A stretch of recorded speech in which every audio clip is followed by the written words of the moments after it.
You're now tuned in to the number one podcast.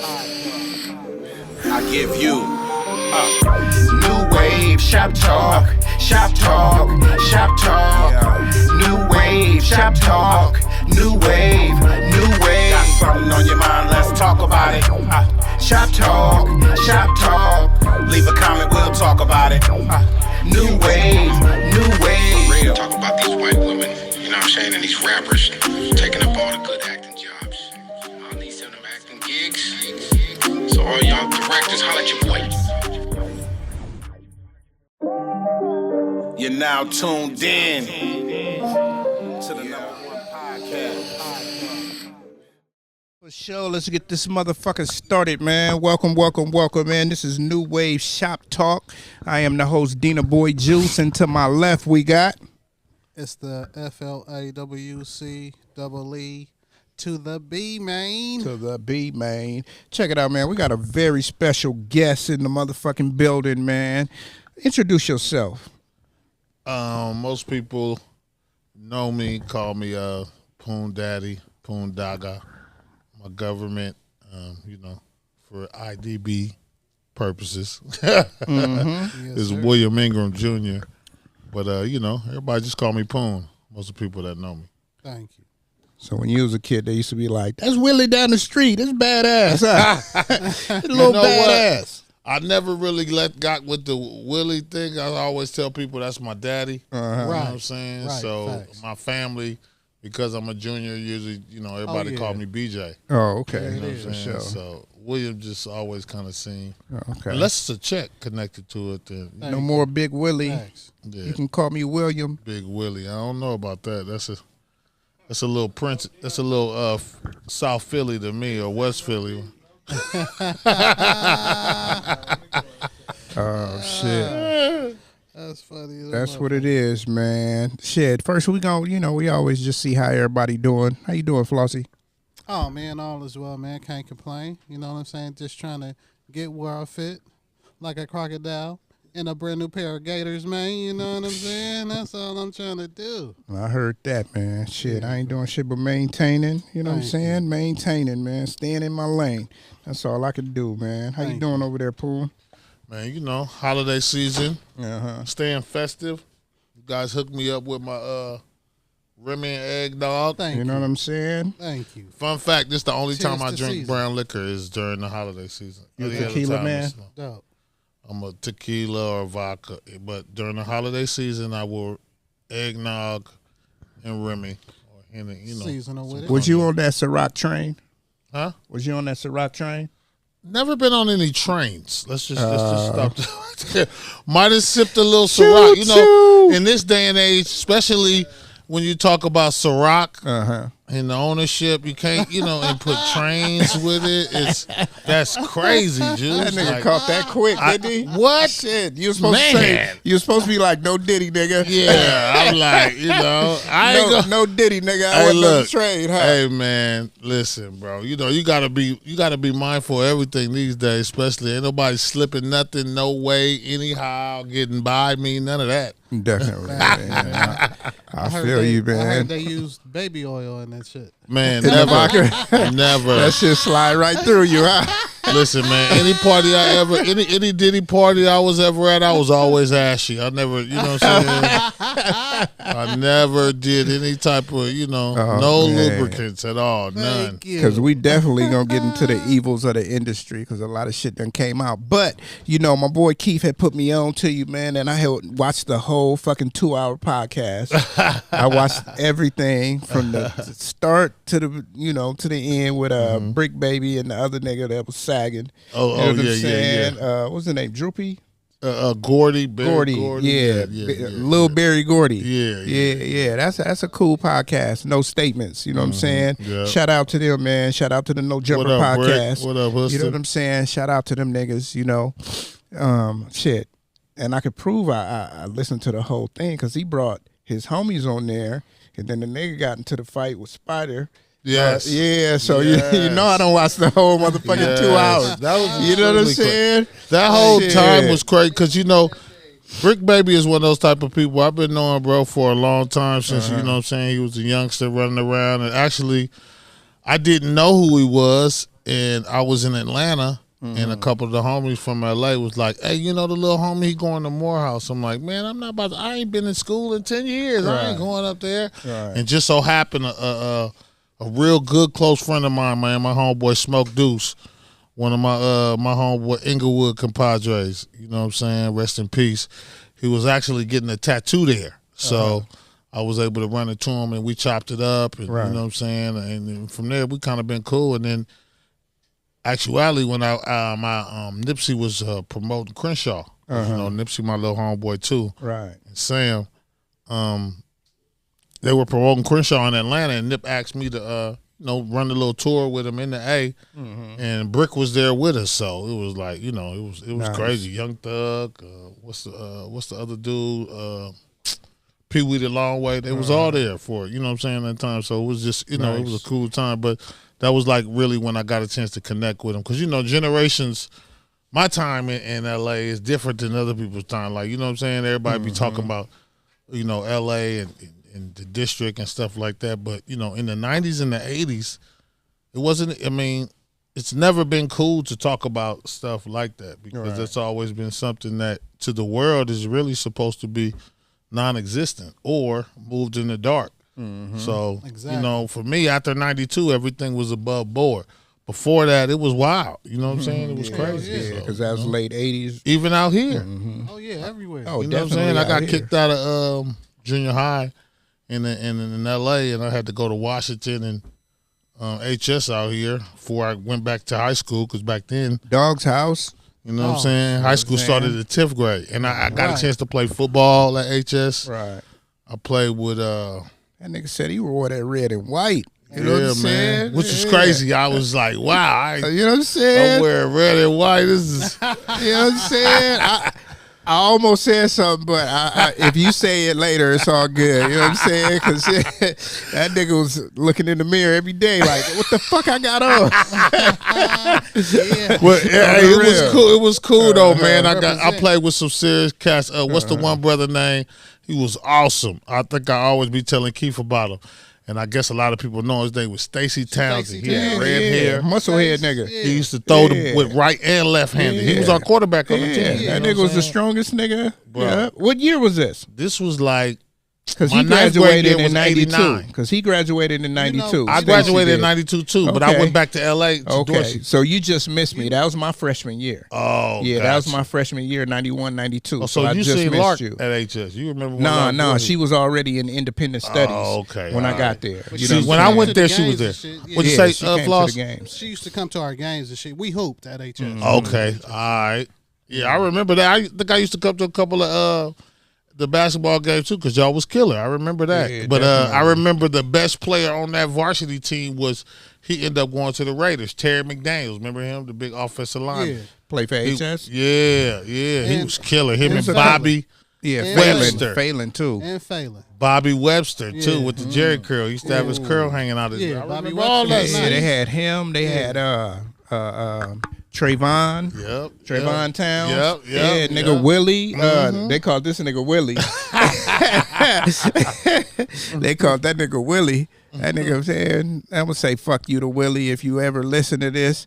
That nigga almost killed all of us, nigga. You know, back in the days we used to do dumb shit. So we driving, I forget where the fuck we was going. It was a football game. Maybe it was close, like Glendale or something, nigga. And we all hopped on the back of like the little pickup truck. And this nigga wanna be starting and stopping and all that type of shit, man. I'm like, nigga, and he playing. Wow. You know what I'm saying? Oh, like, he coulda killed nigga, all what y'all the for fuck is real. wrong with y'all? Matter of fact, we was leaving the game, not going to the game. We was leaving the game. Oh, he waited till y'all got done. Yeah, you feel me? I'm like, nigga, shit, you gotta think, nigga, that was 30 years ago.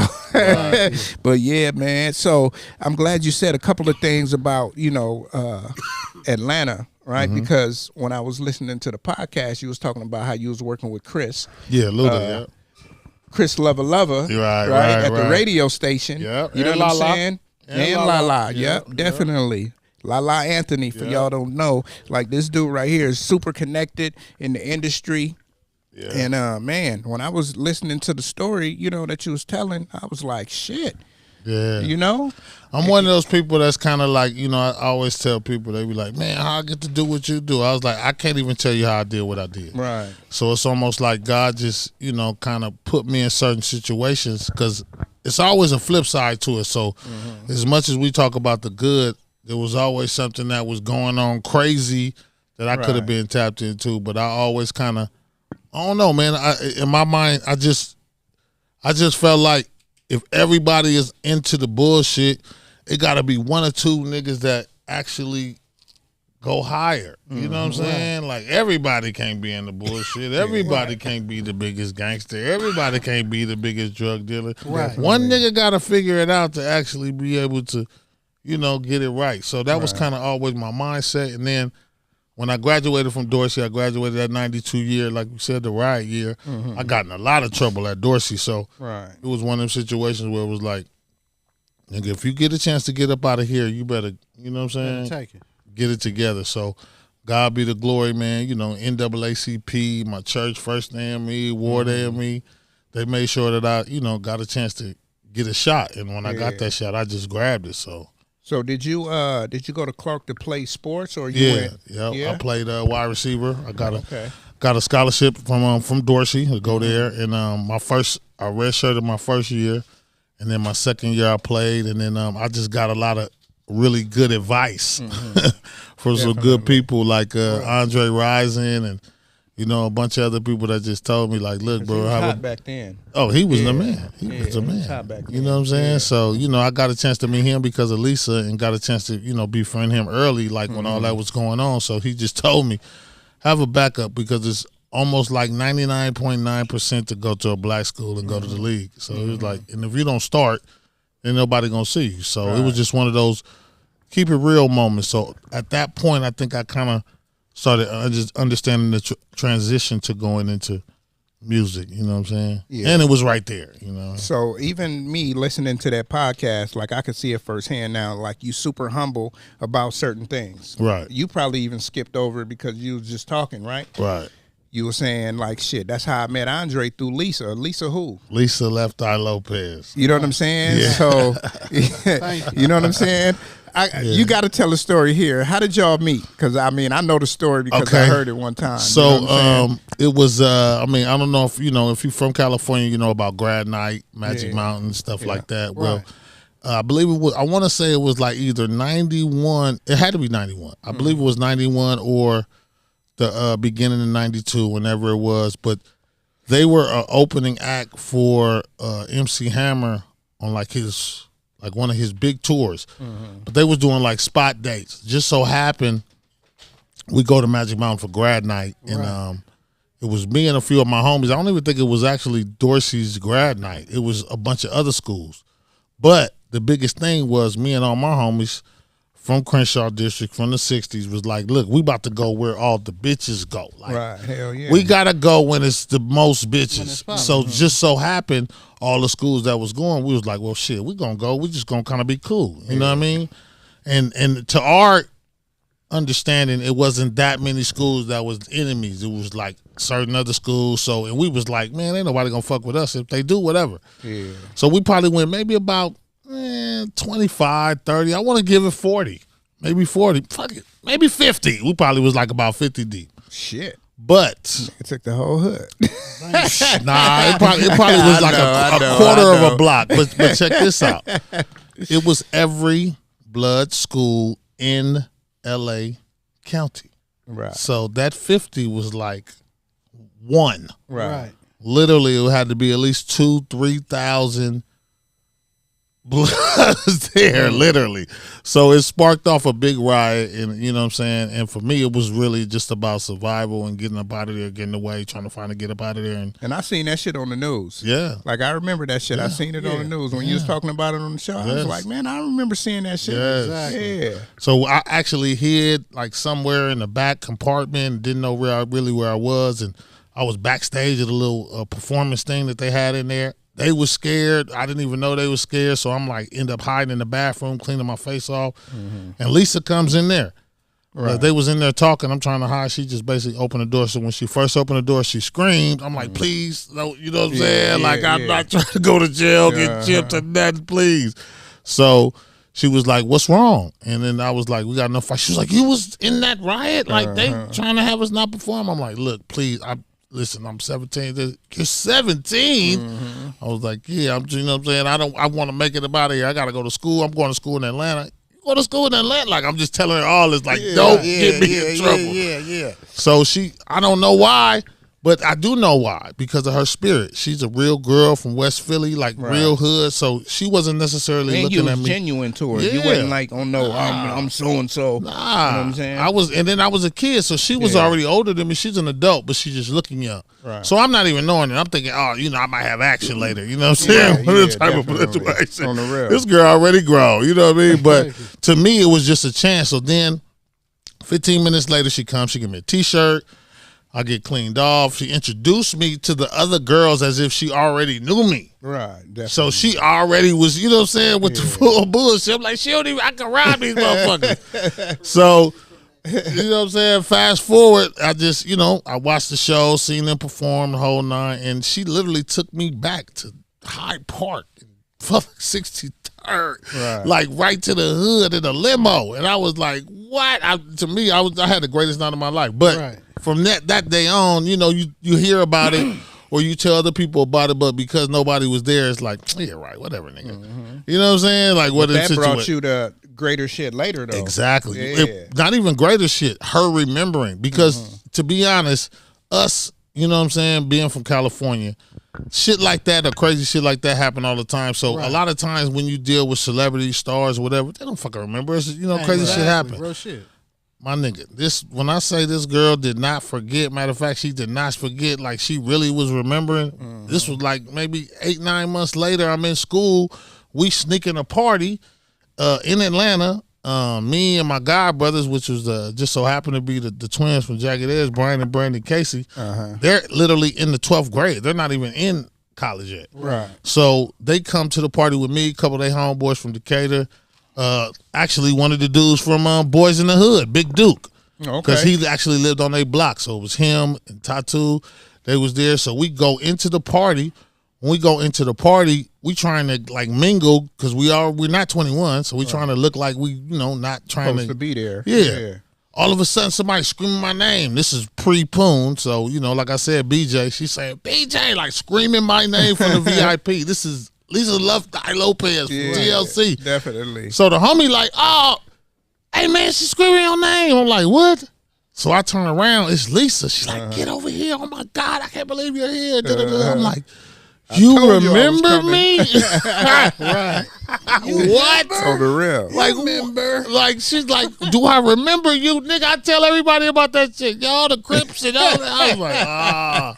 So from there, that whole sparking, I think, you know, it was a bigger situation than I even knew. I think it probably was like I was going to die that night or change my life. And I think that was kind of like one of the transitions because it was rememberable to her after already probably having the #1 record in the world. Like, Ain't Too Proud to Beg, all that was out. They was already moving. So I'm already knowing she done had a bunch of shit to happen.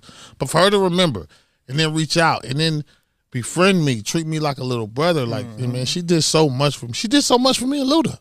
I remember when we was interns, when we first started working at the station, you know, when you first get into a real new business and you really realize it's a big business, like don't nobody really give a fuck. It's one of them situations where you're like, okay, what do I do to be like, hey, can I get some money? Like, you know what I'm saying? Because you don't want to fuck your situation up. You don't want to mess anything up, ruffle any feathers. But me and Chris were actually interns that necessarily was looking to try to do the next situation and see what to do. And I asked Lisa for some money to help me with my rent. And she was like, what? You got fans. It's people that listen to you every day. Like, what are you, like, what? And I was like, well, we just getting paid for remotes right now. We not really on the payroll. She was like, what? So I remember she came up to the station. She said, who's the general manager? She goes into the general manager's office, closed the door. She calls somebody on the phone, come to find out, I think it was Andre or somebody. She going off on the general manager. I can literally hear her. I don't know what's going on. She leaves. She like, call me when you get home. I'm like, all right, walk out. 10 minutes, she called me. Chris, we got a whole fucking salary. I'm like, what? She's like, Mary Cass was like, don't worry about nothing. And then when she closed the door, she was like, that girl really loves you. I just want you to know that girl really cares about you. I was like, damn. So to me, again, this is all new to me because in LA, people don't do this. No, Exactly. definitely not. You feel me? So I'm I'm like, what nigga? Usually a nigga gonna shit on, like they gonna keep that nigga away from me. She literally would pull me, drag me. I'm like, I don't even feel cool because my temperament was still LA. I'm still looking at niggas weird, and you know what I'm saying. I don't even really know how to be. This nigga got on Jordan You with know, red laces. I like, you know. Man, if you say that, dog, the first time I met Goody Mob, man, I just knew we was about to fight. Oh shit! They had on complete Georgia Bulldogs, everything with red bandanas and everything. I was with Left Eye's group, which is a group that, you know, still to this day, my guys, Genesee Quan, Drip Drop. And just to kind of a back note, you know, everybody talk about, you know, the situation that happened with TLC and the money or whatever. But Lisa was so smart, even without having any money, she still had production deals. Right.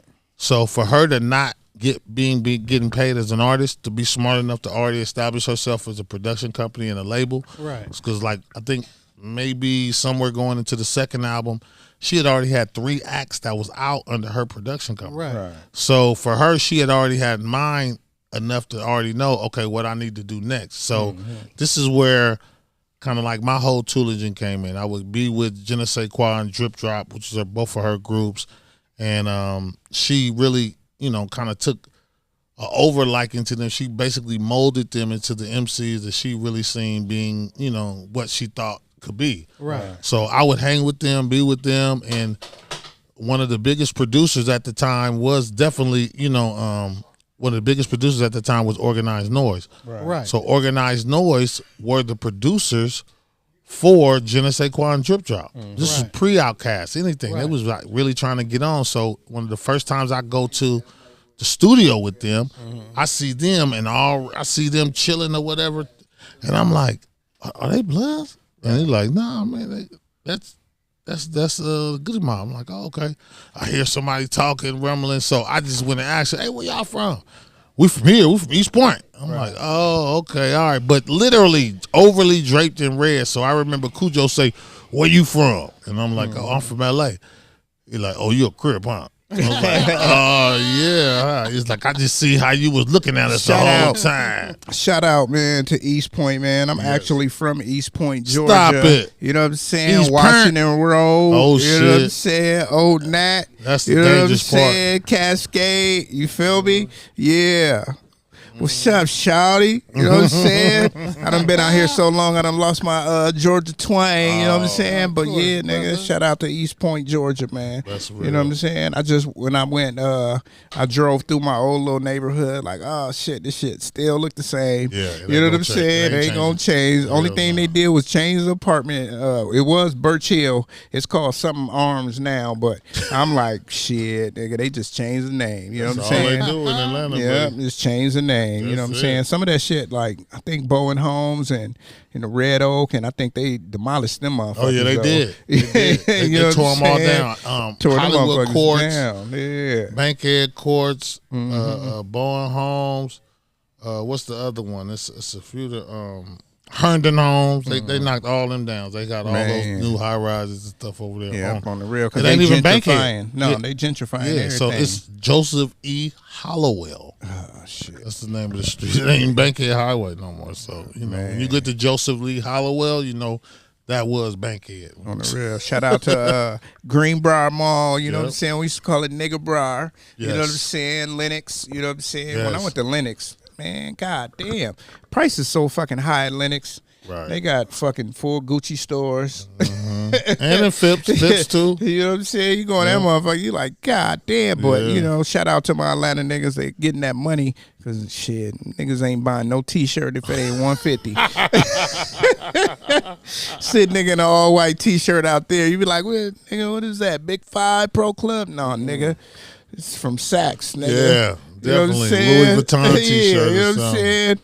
Shit, ain't no emblem on that motherfucker. But it feel like fucking butter. You know what I'm saying? A linen T-shirt. You know what I'm saying? On the real, Man, let's see what else. So you was talking about Chris, you know what I'm saying, which is Ludacris, and you know everybody know he started, you know, from the radio station. So you was basically there with him.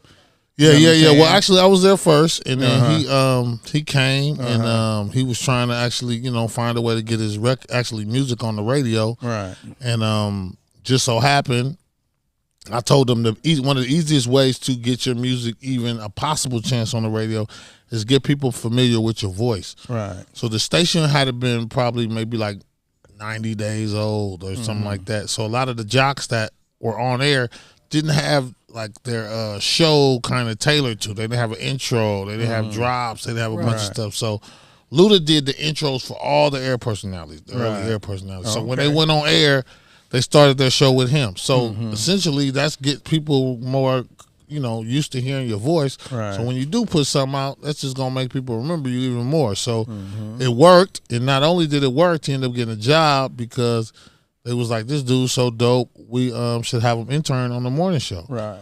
So I was interning on the evening show. He came in once I introduced him to everybody, and you know, he kind of got in. They put him to the morning show, and then because we were the youngest, they decided to take us both and give us a Saturday show. Right. How old were you guys at this time?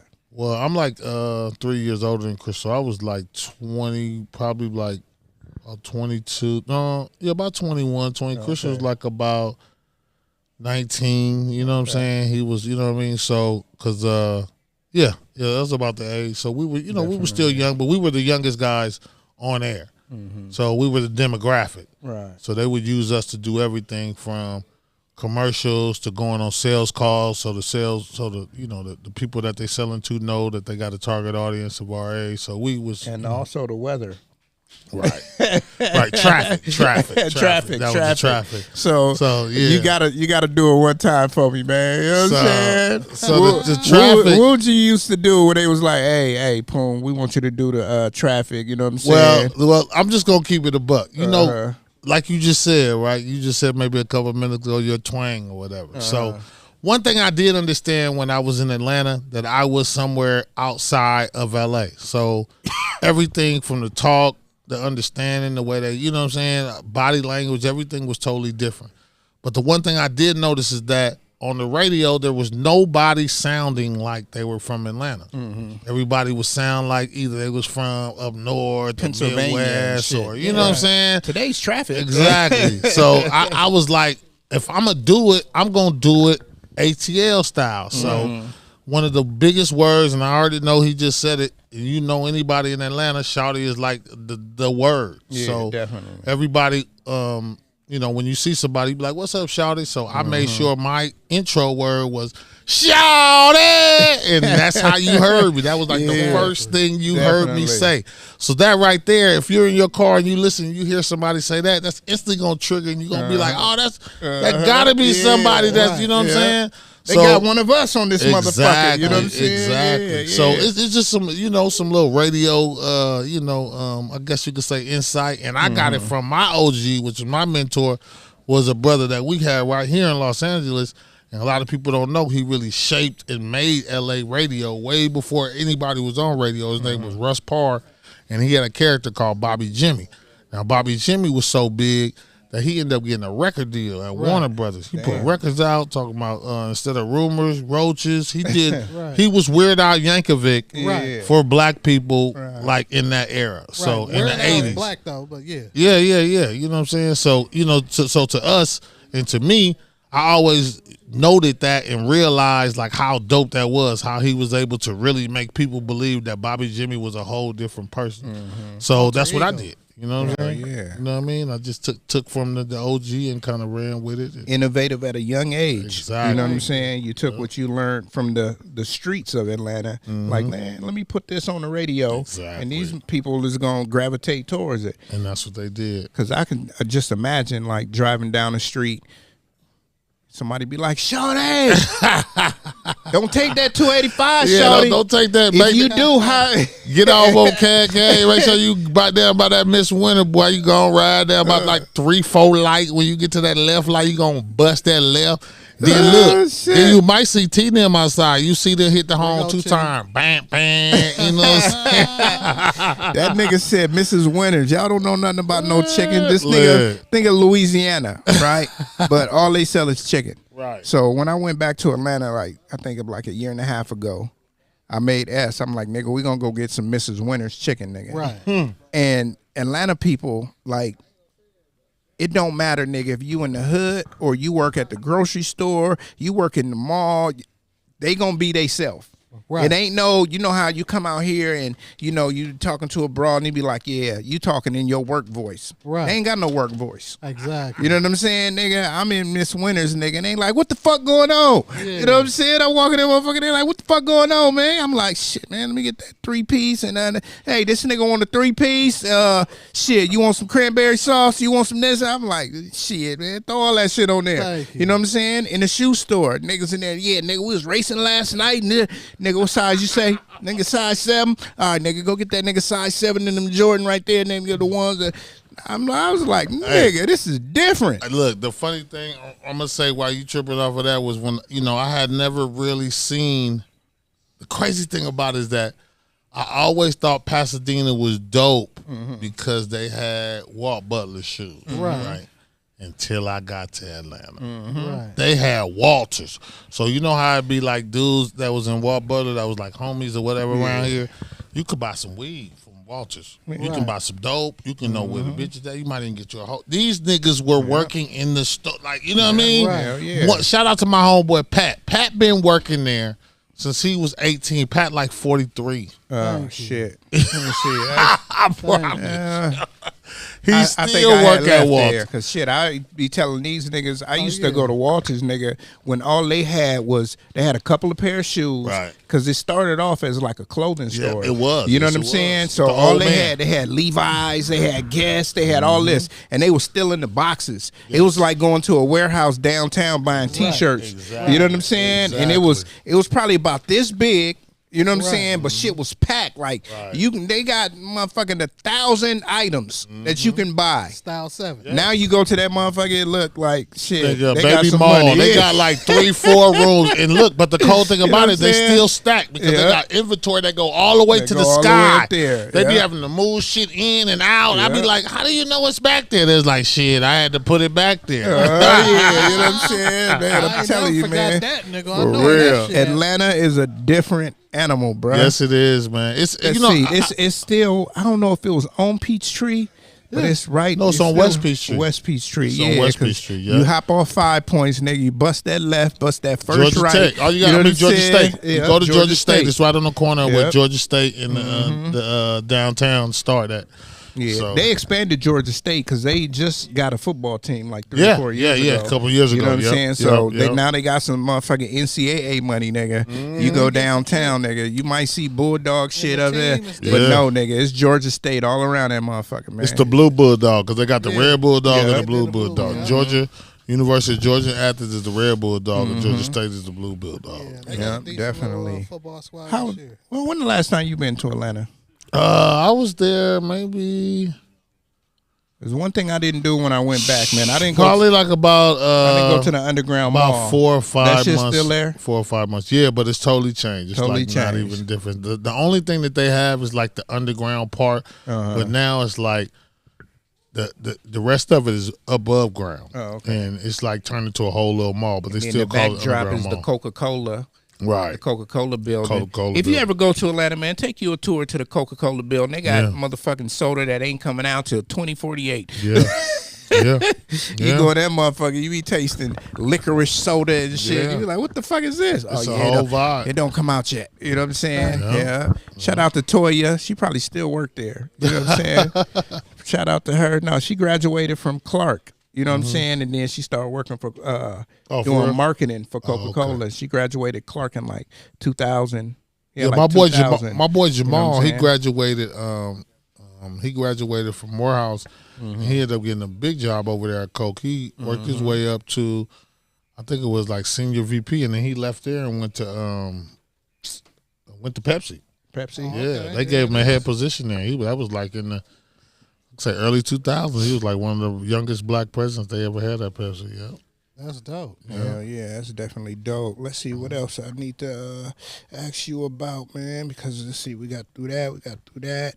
Let's see. You got any questions? Yeah, man. I want to ask you about the personalities, man. Because I remember when you were saying like, as you progress through your different ventures in that particular sector. A lot of niggas was with the bullshit, like you were saying. Everybody can't be the biggest gangster. Everybody can't be the dope. So, is there a particular like personality as far as like with the artists that you've encountered, or is it like a persona that they portray, and then some people is just who they are? What's like, you know what I'm saying? What's the real narrative, or the averages, I should say, as far as like niggas just portraying what they doing as far as the artist aspect of their lives versus like niggas bringing reality into. Are you saying like Ice Cube? He's one of the biggest gangster rappers, but he wasn't a gangster, right? You know what I'm saying? Yeah, because but that was the avenue he chose to do. Yeah. If you didn't know no better, like say my name is fucking Travis and I live in fucking Arkansas, right? Ice Cube's the biggest Cripper blood ever. Exactly. Right. I would think that. No, I know. And so that's kind of what you mean, right? Yeah, I'm just asking, like, what are the percentages as far as the niggas you encountered?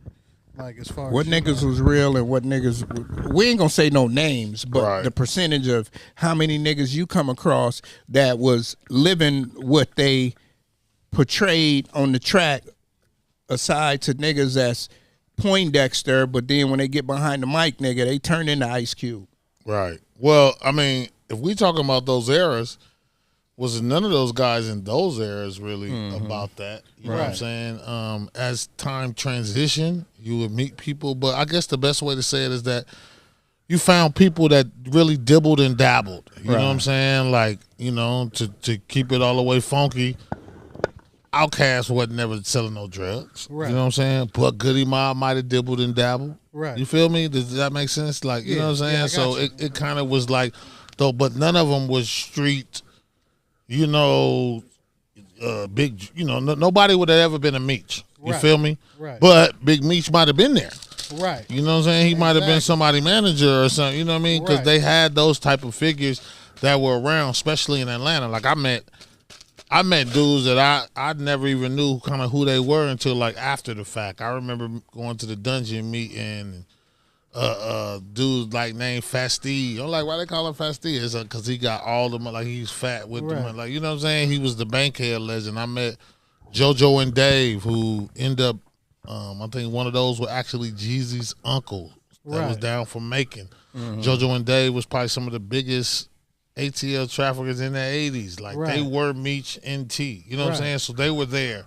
So it's always been those guys that were close, but I just, I always tell it like, like 40 say, somebody got to be the reporter. Right. You know what I'm saying? Definitely. So a lot of those guys were that. They were the reporters. Now, as time went on, you really found out, a lot of the guys that really was with the bullshit, they really didn't want to. They wanted to rap. Right. So that's why they kind of, did that and did this. You know what I mean? But, as we all know, I never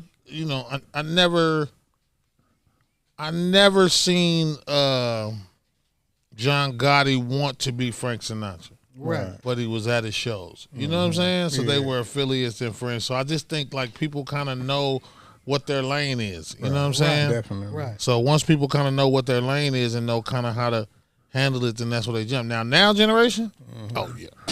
They a fool. Like a dude will go rob a store.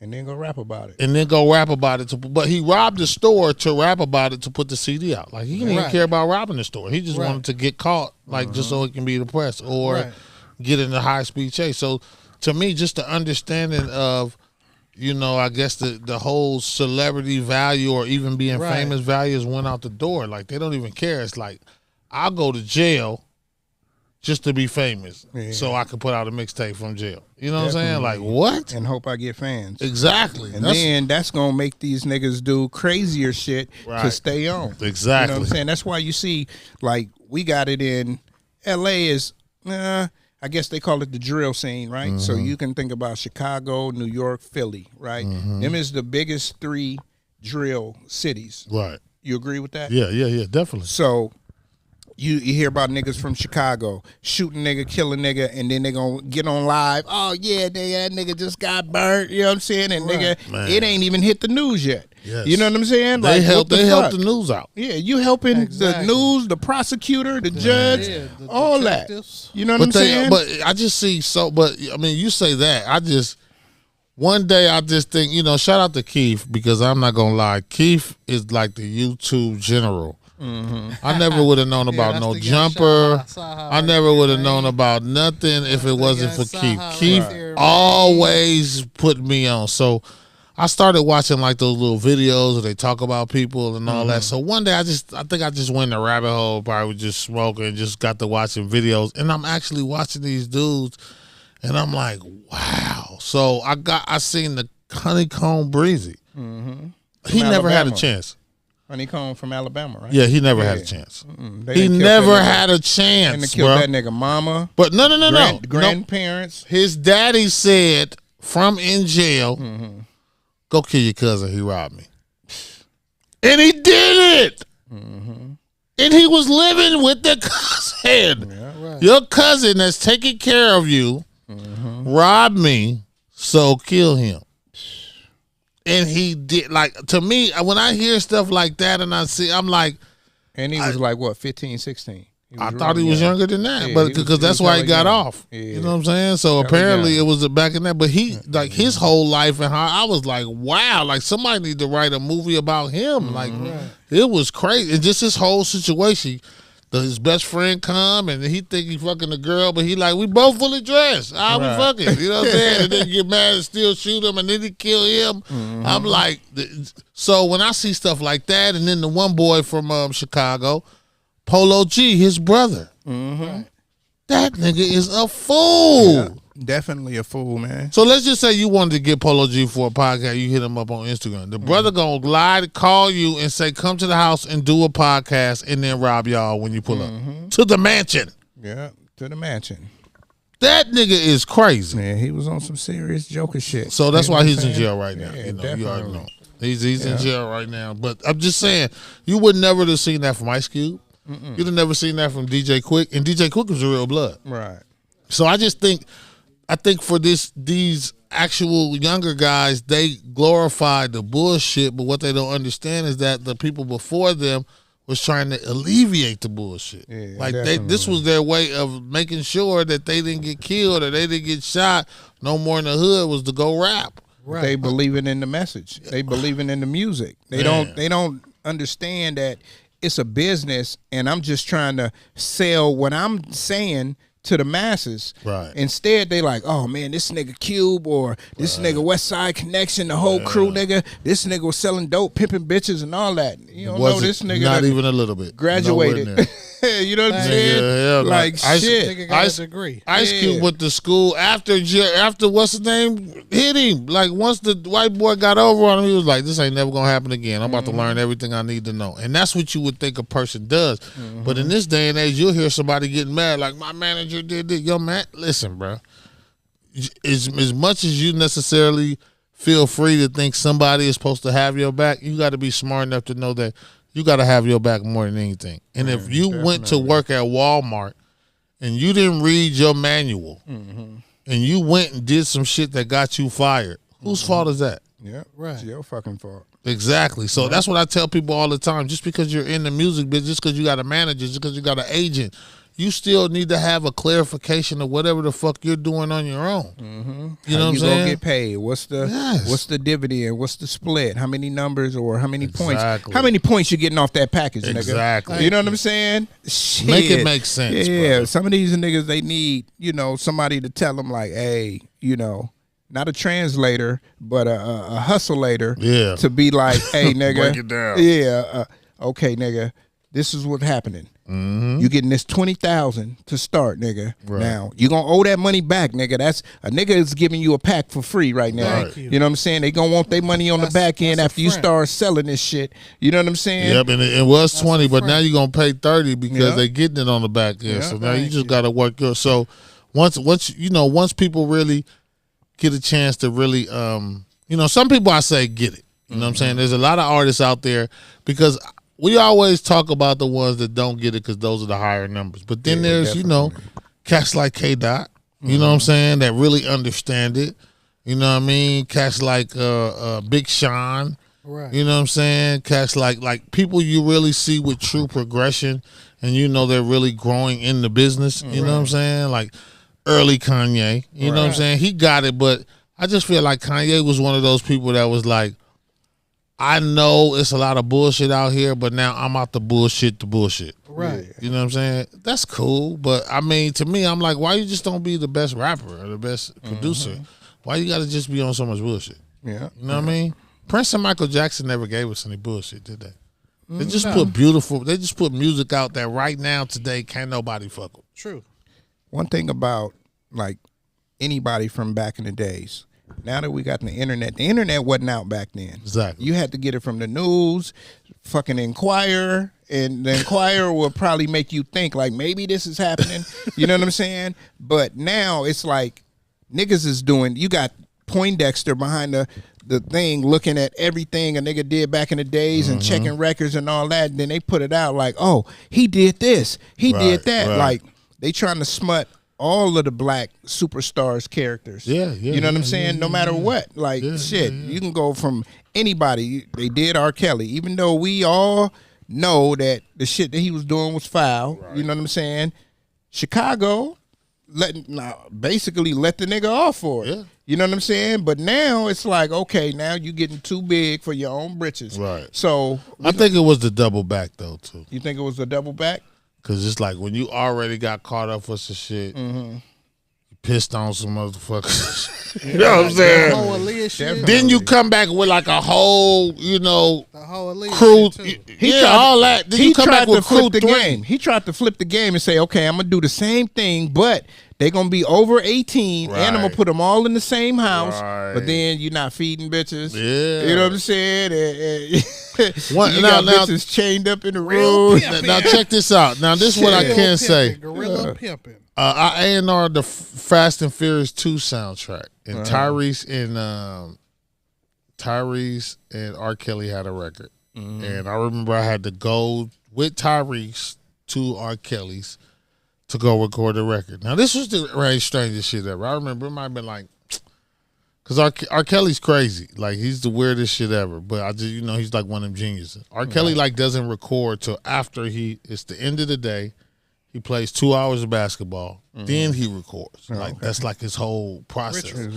So like he might not start recording or even working on music till maybe like 2, 3 in the morning. Like that's what I'm saying. But he gonna be up till what I'm saying. For sure. So meanwhile, we done flew in. I'm like 2, 3 in the morning. I'm barely up, and so I remember like somebody waking me up. I'm like, man, I gotta go to the bathroom. Like about to piss on myself waking up. So I go out the studio to go to the bathroom. They're like, yeah, there's a bathroom down there. But I turned into one of the wrong rooms. So the room I turned into, when I turned into that motherfucker, I was like, damn, this is It's different. It had like 3 beds in the motherfucker with like little. I see like. You see some shit that look like a chain with the fuzzy dice on it, like shit like that. Like handcuffs. It just, I don't know if it was handcuffs. I just seen a bunch of stuff that They made were me ankle look cuffs. like. My first indication was this. Maybe he got kids. Maybe this is a room for his kids in here at the studio. Nigga had the prison triple bunk bed. Bro, he had 3 rows of bunk beds in the thing, and so I'm like. So I instantly come out, it's like you see it, but you don't, you know what I'm saying? Because it happens so fast. So I go to this bathroom, I remember come out, and I remember I said something to the engineer. I was like, that's dope, man. Rob be having his kids up here, he let them stay, you know what I'm saying? And the engineer was like, yeah. Yeah. You know what I'm saying? Like that was his kids. Whatever you want to think, huh? But this is pre-pissing on bitches. This is all this. All you knew was what you might have heard because of the Aaliyah shit. But even the Aaliyah shit, to me, was weird in the whole part because a lot of people just don't really understand how deep that is. Aaliyah's uncle's like a 30-year vet. Thank you. Right. So, I mean, you can say it's R. Kelly's fault, but nigga, you brought R. Kelly. He masterminded shit. Like, I mean, no, I don't think he masterminded because I think that really fucked him up because after that, I mean, I don't know if you know, he took a real bad loss. Yeah. Everybody kind of, I mean, it was never been said or whatever. Gladys Knight divorced that nigga after R. Kelly. Like, straight up. Right. Barry Hankerson got divorced from Gladys Knight. Right. And everything went all bad because I think a lot of people was like, damn, you're supposed to look out for your niece. Like, what the fuck are you doing? You know what I mean? And they went and actually got married and all that type of shit. They had to get an annulment. I remember they said the daddy and Barry pulled up to R. Kelly house with like 20 goons and guns. It was like, nigga, we gonna kill you if you don't get it. And like, it was really that, you know what I mean? It was deep. I just think he was really naive because, you know, a lot of people, if you know anything about R. Kelly, early R. Kelly, you know what I'm saying? He can't write, you know what I'm saying? All that type of shit. Read and shit. Yeah. You know what I mean? So you would never think that maybe he would get some young bitches on him. You know, just think he can't even really communicate. In the mind. He was a genius, but right. But that's what I'm saying. Like, if you you would think that he would get young bitches because shit, he can't communicate with nobody his age. Exactly. But here's the thing: he can't communicate with nobody his age, but kids still write notes. You know what I'm saying? Like, niggas, if you can't even read. You know what I mean? You know what I'm saying? Like, especially in that era. Like, if we was talking about maybe 70s and 80s, but we talking about these 90s and 2000s. Like he's. Like, they way more advanced than anybody else. So if you can't read to them, nigga, it's gonna be a problem. Like, you know what I mean? That's what I was tripping off. But you can do all this, but you can't read. You know what I mean? So Faisal Love killed me with the illest joke ever because he was like, "How you kidnapped and he can't read and you went to the mall?" Like, you go to the mall and you kidnapped and your assailant can't read, so you can't literally go and just hand somebody a note. I'm kidnapped. That's what I'm saying. So they got a movie, right? They got this movie nigga called Alpha Dog. You seen Alpha Dog? Yes. Okay, so they kidnapped the little boy. Right? He's white. But still, they kidnapped the little nigga and made him think that he wasn't even kidnapped. Yeah. You know what I'm saying? So I would think that's how R. Kelly had the young bitches. Even though they with a grown man doing what they doing, they probably don't feel like they kidnapped. Yeah. So when they going to the mall, they ain't thinking nothing of it. And the young, you know, we all done had like, when we was like maybe 17, 18, you know, you fucking with your high school broad and she like 16, 17. Right. You get her a chain, she ready to do whatever. Right. So just imagine a grown nigga in a nice car, got a young bitch. Oh, we going living to the in a mall. mansion. Yeah, we going to the mall. What do you want? You can get anything in this motherfucker. Yeah, we going to the so Gucci they store. don't really think they kidnapped. They just walking around like shit. I'm with Rob. Yeah, I'm with this nigga. You know what I'm saying? Oh my God, I'm with Rob. He's my boyfriend. Yeah, because shit, even the stories that done came out like on Netflix and all of that, you know, you see the young girls, they parents even took them to the nigga. You know what I'm saying? And then he bringing her back 4-5 days later. Like, what the fuck is going on? Nigga, no, nigga, I'm staying here because it was already rumblings. And a lot of the young girls that was grown at this time, right? They already seen this nigga pissing on bitches. So it's like if you the parent, you already got the context clues that this nigga ain't right. If I'm the parent, sweetie, you're not going to meet R. Kelly.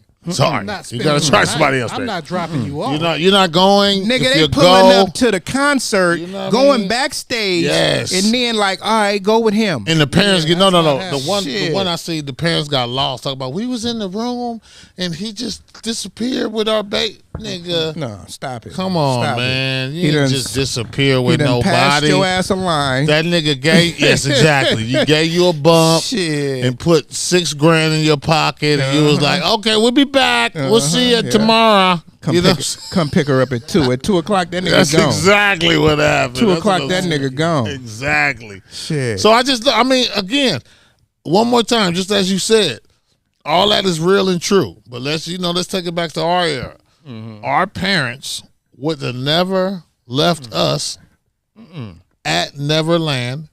Oh, nowhere. Even if we went and he was there and he was like, come on, bring the kid. My mom is gonna be right there. My mom is not leaving anywhere. Every step of the motherfucking way. And after we eat the second time, okay, Mike, it was lovely. Yeah, it was so nice. I appreciate gotta come out again sometime. Can you sign these for me? For my baby, sign them. Yeah, simply because she already knew the shit that happened prior. So I'm like, to me, that's what just lets me know that Yeah, you can sit up there and point at Rob, but I'm like, bro, no one's gonna walk their kid down a dark alley where they know there's possible robbers and then be like, go ahead, you ain't gonna get robbed. Yeah, No. and go by yourself. Exactly. And go by yourself. Robbed, touched, rushed. Everything. But that's because they, like you said, he probably gave him $6 or whatever the money amount was. It was a dollar amount going to that. Like, And here it was you go. him. And it was him. And it was Rob. And it was him. Because It's everybody they loved nigga, Rob. That's R. Kelly. That's you know what I'm that's saying? Believe I Can Fly. Yeah. Shit, nigga, That's don't the be stupid. That's the Ignition remix and regular version. You feel me? That's one of them. Nigga, Oprah walk Definitely. in here right now, nigga. You gonna be like, nigga, do he get a car? Do he get a car? Do he get a car? I'm not even Do I gonna get a ask car? about it. If Oprah walking this motherfucker right now, I'm just gonna hand you the mic, dap you, and be like, "Hey, let me holler at you." On the real. I would on go the right real. out. That's what I'm saying. Shit. But that was their interpretation of I'm the a shit, nasty too. nigga. I'm be like, yeah, I bet you ain't had your pussy yet, bitch. Hey, she gonna be like, Stedman ain't eating pussy like this, bitch. Get over here. "Nah." She gonna be like, "You damn right." He gets a stripper to do it for him. While Gail is there. You know what I'm saying? Like, you gotta understand, when you dealing at that level, especially Stedman, because he old like her, so he can easily get on my knees, man. I got something for you, though. I got something. Black Chippendale. Come on in here. Get Hell this. yeah. I got one of these bitches. What's her name? M.I. cricket letter. Exactly. But she gonna do the to same. do this shit. She gonna do the same thing. She gonna be like, "You want one? Oh, you like the BBLs? Okay. Let's call one of them for Stedman. Come on, let's have some fun. You know, Because you got your own house in the back, nigga. exactly. You can go do whatever you want to do in got the his back. own wing. Plural. You know what I'm saying? I don't think it's like a got house. I his think his own house wing. is. Man, definitely. Got his own wing. So What now you we're gonna talking about, transition just a little bit over into the evils, right? Into the Mm-hmm. evils of the industry, because I mean that's what we just been talking about, the Exactly. evils. So this nigga Jay-Z, right? It's my favorite rapper, Right. and I don't know if I could even say that right now, and you know what I'm saying, not get feel you. canceled in the cancel culture. Thank you. Because it just came out that supposedly, you know what I mean, allegedly, he's getting sued. It's not a court case, but I mean, it Civil is a suit. court case, but it's a civil suit from a 13-year-old back in 20 years At the ago. time of the 20 years ago. alleged. But I just found out that it's the same girl that sued P. Diddy, right? She sued P. Diddy, and then she went back to court to amend her shit to say that this nigga Jay-Z was there. So now it kind of get kind of tricky and kind of get kind of funny, because now, bitch, you going to say, oh, I'm going to sue this nigga Juice because he raped me, but, okay, he went to jail. Now Flossie B was there, too. You know what I'm saying? Like, bitch, chill. You know what I'm saying? And if you look it up, they was already throwing her shit out because A, they were saying that she can't give when it actually happened. B, this is all going through a lawyer, so they don't even know who this person is. Right. And if it really happened, if that's the case, like Jay-Z, he had his lawyer say, Yeah. you're filing wrong. Yeah. You should file criminal. It shouldn't even be no civil suit. Because what happened to you is what you're saying is a criminal act. And if I did it or anybody did it, they need to go to jail. Yeah, definitely. You know what I'm saying? But I'm going to tell you about this. And I'm going to keep it a buck with you, man. Yes, there's evils in the industry. There's good in the industry. The cold thing about it, there's evils in the gospel industry. Oh, You know what I'm saying? shit. There's evils in everything. It's really what you go after to do. If you peep game, and I'm gonna mess you up right here, man. And this is really gonna mess you up. If you look at the people that Bad Boy has signed, or even Puff has signed, and you just go person by person case, these are people that probably wasn't elite in their craft. Right. You feel what I'm saying? They might have been like a B-, B+. So when you add the extras to a B-, C-, B+, you bring it up to a A. But the confidence level and the charisma and all charisma that. and everything Yeah. of that person, they know they're not it. Yeah. You know what I'm saying? So they know they need the extras added and the clothes and the swag and the cars and everything And else. the name that's attached to it. You know what I'm saying? All that. Biggie Yeah. was 340 pounds. Like, come on. I mean, at the end of the day, we could call Big Papa whatever, but in layman's terms, if Biggie was walking down the street with no jewelry, no glasses, crooked eye, standing on the block in, Brooklyn, he would have been overlooked. Yeah. No matter how dope he rapped. Since you said something about Biggie, man, have you ever heard of the Notorious B1? Yeah. I heard of that. What do you feel about that? Just to interject what we talking about. What do you feel about that? Well, the truth is the truth, and it's not a lie. So if you do your research and find out, I mean, it's connections there. Now, Definitely from his first single. and it's connections there even in litigation because, like, if I'm not mistaken, Bad Boy paid for that name for him. Like, they paid him to stop using his name. So, but again, I'm gonna keep it a buck with you. That's not the first or second time that's even happened. A lot of times when you deal with artists that have names that's similar to other names, it could have been somebody that had it first. 50 Cent, Rick Ross. Yeah, both of them exactly. niggas. Yeah. If they pay you or they pay them to say this guy I feel can do something better or be better at it, and pay you for that, 9 times out of 10, people gonna back up. They're gonna like, man, I'm all right, whatever. Let me take that check. And The two B1 names wasn't big.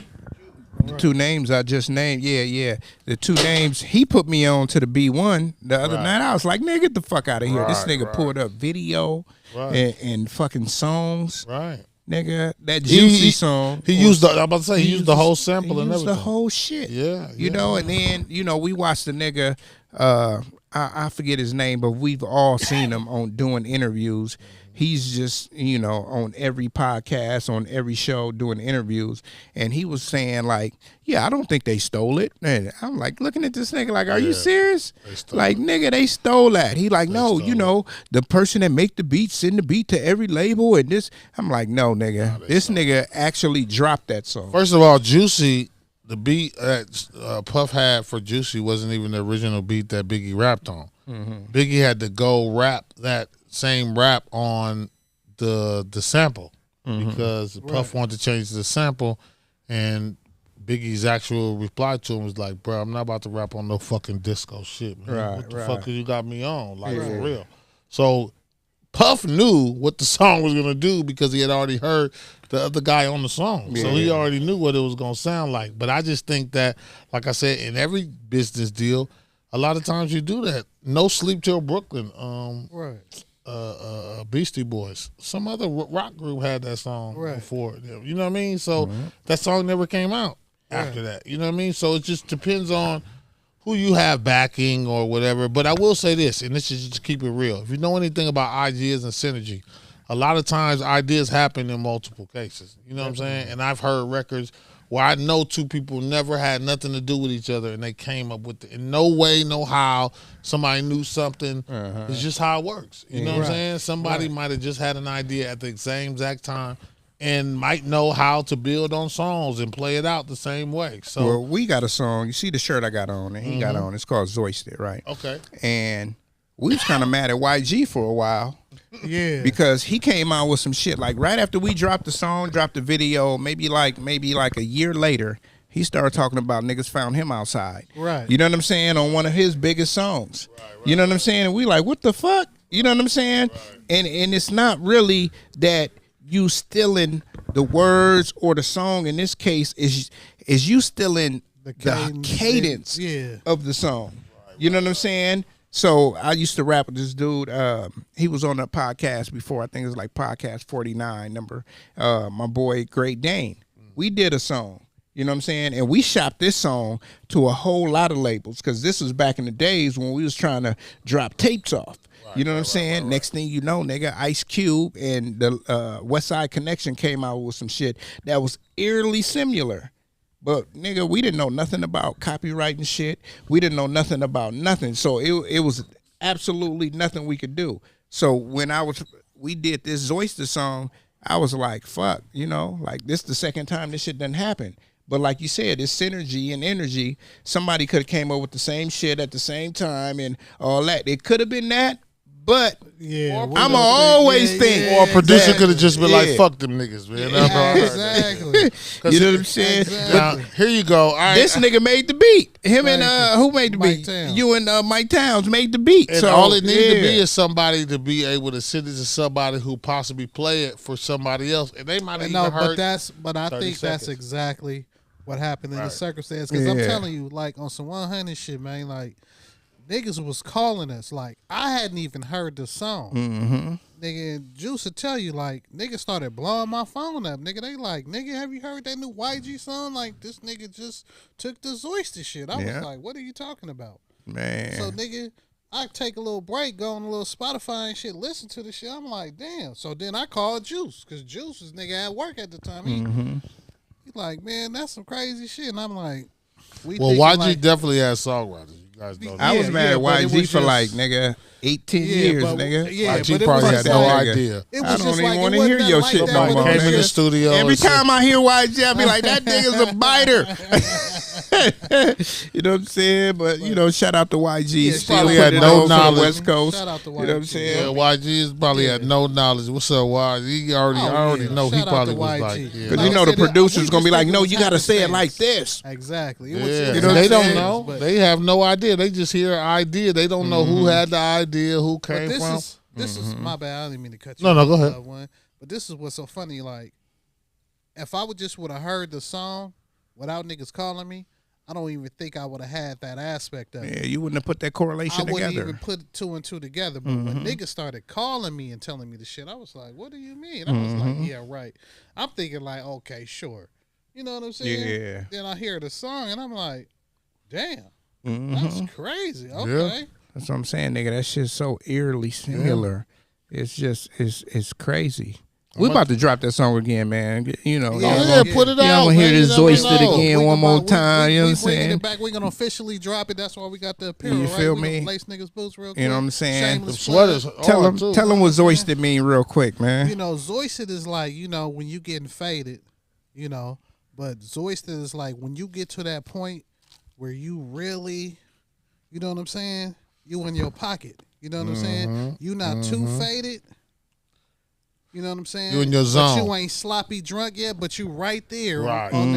on that plateau, that parallel where you that happy anything could happen right now moment. Right now. The girl just gave you some rhythm. Yeah, you feel me? You know what I'm saying? Your ism is on. Your song just came on. Yeah, you feel me? Right before you had that next drink, before you sloppy drunk. That's what Zoisted is. That's You what know what I'm saying? is. So yeah, man, get your Zoisted gear, man. Famously broke. You know what I'm saying? Hit me on IG. Hope y'all got a sweater for Oh me. man, I thought about it too, but I got you. I'm gonna give it to Keith, and then next time, what you about, a 1X or a 2? 2X. I got you. I definitely got you. So shit, I'll bring it to him on Friday. Okay. You know what I'm saying? Oh, great. Yeah. What color? I'm gonna make sure I rock it too, for sure. What color? What color you? Same one. I like that. I like the gray. These two different ones, nigga. Oh well, I like yours. I like yours. Okay. I didn't know it was two. No, different. this is exclusive. No, that's.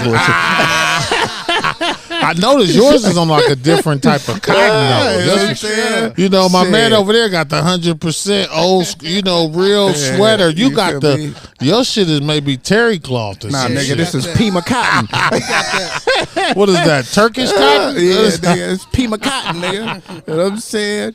That nigga got that chinchilla. Threaded in the peninsula. But I mean, but to even take it even, you know, just even speak to your point about just how synergy necessarily works. You know, you have that, but then you just have other situations where a person can shit on you. Yeah, definitely. I guess I could speak on this situation because I know Chris gonna be like, but yeah, fuck it, I don't care. So before Luda actually was, you know, Luda, and you know, we was trying to get it. We were, you know, making sure that he was getting his pen up.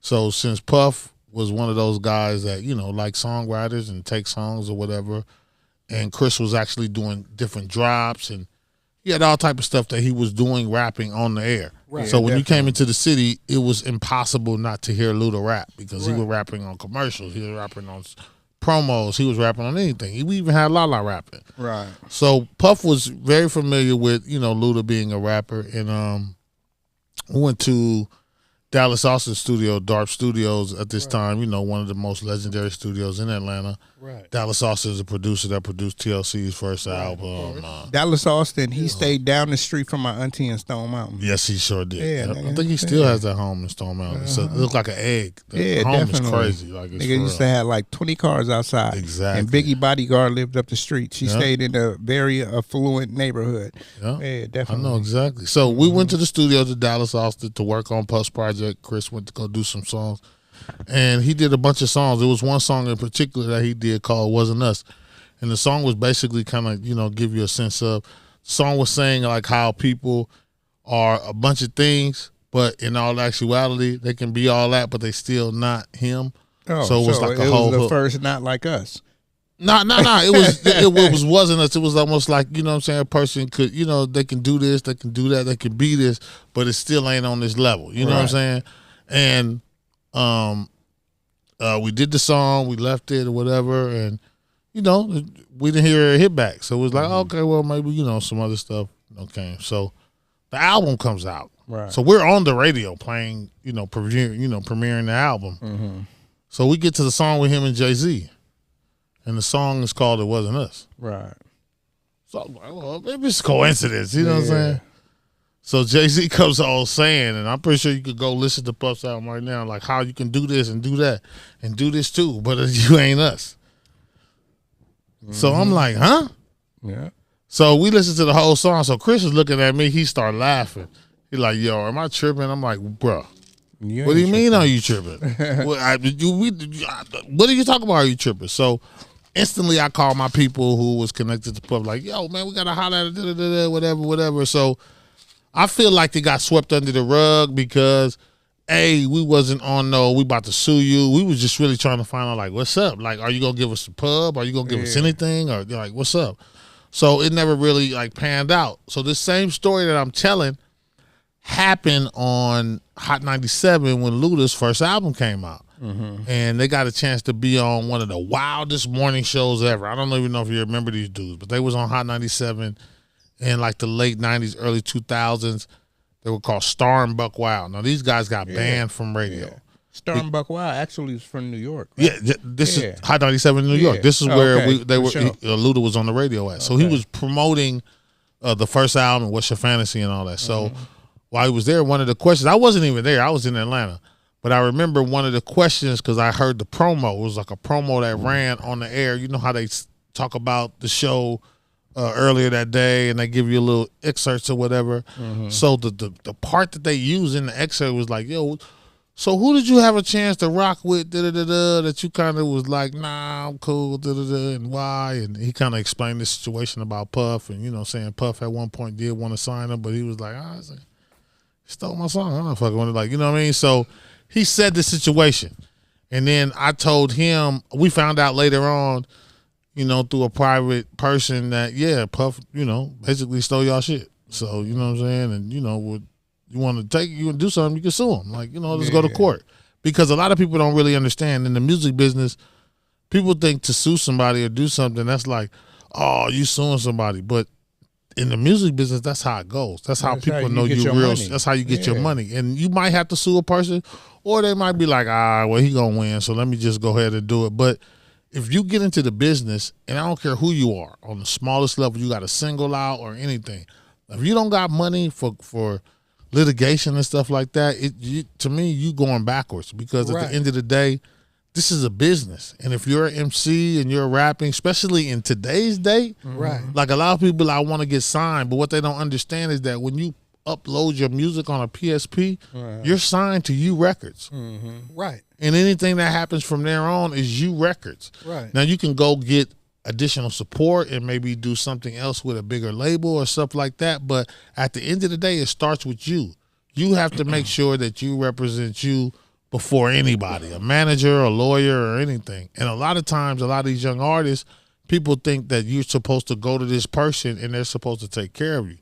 Like, when do you go to somebody to come fix your house and you don't check? Yeah. You know what I'm saying? You don't make sure somebody, or for instance, your car. Mm-hmm. You know what I'm saying? Or better yet, the doctor. They make you go get a second opinion. Yeah. So why wouldn't you think when it comes to a business where it's something that you're not really familiar with, a person wouldn't try to get over on you? I don't know in the streets. I don't know where anywhere that it's not going to happen. But you also have to think about the people that's trying to go get these certain deals, right? Yes. When I'm broke and I ain't got no money and I put my shit on the PSP, right? Mm-hmm. And I'm not making too much money off of that, and I got this $1 billion label saying this is the right thing to do. I don't know no better, and my mama don't know no better. My uncle don't know no better. So that's how people been getting fucked since shit the Motown days. Right. You know what I'm saying? Right. I think that's where it comes from. Like even today, you got people that's willing to sign a 360 deal or whatever type of deal they want to sign, but they don't know. They don't know nothing. But check this out. But I guarantee you, they got a cousin Joe, Billy Bob Ray, who had a deal back then this, that they could have actually asked and got a little information so they at least know which way to go. A lot of times, us as black people, we are so holding on to make sure we don't want to include, and we don't want to get nobody no money. You took the words. You took the words right out my mouth. You know what I'm saying? But if you think we rubbing shoulders exactly, around or like, the biggest thing is that give you a piece of whatever you need to, get going. Because you helped me, right? So now you feel like, I'm in debt. Yeah, and that's never. It's the that's the need. Excuse my French, bro. I know but this is just a generalization. It's the crab in the barrel. Yes, always. Yes. If I'm down here and I'm reaching up, I might not even want to. Speaking on the uncle, I might not even want to give my nephew the info. Right. You know what I'm saying? Because he not gonna look out for me. He wants some free information. He wants some free game. But when it come to hustling and doing all of this street shit, we gonna tell a nigga, hell yeah, this ain't what you do. This ain't what you, because you we don't know. We don't know if they gonna put that in there. You feel me? We don't know if these niggas gonna crash and burn on that type of level, but. We know it's millions to be made over here legitimately. Right. And I've been making all this hustle money, but I still got the game from what you going through. Exactly. So on one end, you got a nigga, like you just said, you got one nigga that don't want to include this nigga into it. But then on the other side, you got the nigga saying, nah. Yeah, you got the opportunity. You know what I'm saying? Yeah, like nah. Or lace you I'm gonna let him learn how I learn. Or lace you on some bullshit, some shit you know ain't correct. You know what I'm saying? Like, or you gonna send a nigga down the road. But see, that's why I always ask. I ask the right type of questions. I'm not gonna ask necessarily what you think. Hey, who used to handle your business back in the day? Let me probably have a conversation with them because definitely. You know what I'm saying? Like if I could have a conversation with them, maybe I can get a little bit better understanding about what I'm doing. You. I want to know where you learned your game from. Exactly. You know what I'm saying? You know what I mean? So for me, I was blessed because my father worked in the music business. He's a songwriter, producer. Him and a guy by the name of Evan Rogers and Carl Scrumpkin. And they were actually the guys, a lot of people say this, which is, please stop listening to this. So everybody likes to say that Rihanna was signed by Jay-Z and all that. That's a damn lie. Rihanna was signed by her ex-uncle that was married to her auntie, a guy by the name of Evan Rogers from Barbados, who seen her in a talent show when he was 12. And he came back and was like the host of the actual talent show, seen her and realized that it was his ex-wife's niece. You know what I'm saying? Signed her to a deal, brought her and her producer to New York City, got her a record deal with his company, SRP, then did a deal with Universal. The only reason the only reason Jay-Z got a chance to get with her is because Carl and Evan did a deal with Jay-Z. Right. You know what I'm saying? So, you hear people say, they went and stole her when she was 13 for it. No. Her uncle was right there for it the whole time. And then after the fact. That's why you don't hear no shit about her, because she had guidance. Yes. You know what I'm saying? We was talking about that earlier. She had guidance. Somebody be like, you ain't finna fuck over this one. Yes. You know what I'm saying? That's why she worth almost $1 billion right now. Exactly. You know what I'm saying? But that's what I want to get back to as well, because I know we had kind of, touched on and kind of moved on the whole Hovis shit and the whole Diddy shit. But like we were saying, though, right? Once the shit happened with Diddy, you know what I'm saying? Like, it's funny that it wasn't the same domino effect when the shit happened with the boy, you know what I'm saying? Kels? Yeah, with Kels, you see what I'm saying? But we all know that nigga was actually one of the smarter niggas because he did the majority of the dirt by himself, like, outside of exposing the niggas he had to. Right. Kelly? Yeah. Yeah, for sure. So, but with the whole Puff shit, we said from the jump, like, I think it's going to be a domino effect. Oh, definitely. Well, I don't know necessarily it's going to be a domino. You don't I think don't so? know it's definitely going to be a domino effect, because let me tell you like this, and I'm going to keep it all the way a buck with you. Let's say we in this room right now. Let's say Keith leave out and bring in like 10 girls. But while we in here talking and everybody looking at 10 girls, by the time you look at me, I'm already gone. Right. I was in there, but I was gone. Right. For sure. It's a lot of situations where you'll see people and a lot of that stuff done. Puff is a very over-the-top person, so he ain't going to tell you what he going to do. Right. But if you know anything about him and know his history, you already know that, you know, if we go to the house, I might need to only be there like about 20 minutes because it's going to get crazy in about 40 minutes. Right. But you know that. So it's easy for somebody to be like, yeah, Jay-Z was there, this person's there. Was Jay-Z in the room when you was fucking? Right. No, Jay-Z wasn't in there, but he was in there. But Jay-Z was there at the party, and then he left because I'm going to tell you something about Beyonce and Jay-Z. They are not a out in front type of people. Right. That's the reason why you don't know shit about them. Right. So Puff has parties, Right. and he's Where he 50. Puts himself, right. He puts himself And he in still the has party with his kids and all that. Right. Yeah. He That puts will himself never in the- happen with Jay-Z and Beyonce. So you really think that Jay-Z would, in knowing him, because Jay-Z is from New York.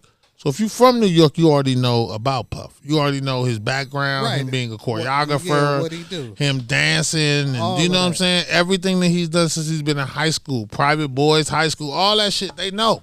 Right. Everybody knows. You think they really going to put themselves in a situation where because if that was the case, they could do it. They can go be the party man themselves. One thing I can tell you about Jay-Z and Beyonce and how they are, they're like stealth. You know what I'm saying? Like They move in silence. Yeah, and you got to even think about it when it comes to like Damon Dash and Jay-Z. Like people be talking about, oh, he did him wrong, he did him dirty. When you're a jigger and you like, my whole thing is to get in this business and make these people believe like I'm really on their same level. No shorts given, no cuts given, no chunks given, and really showing people I can do business on that same level.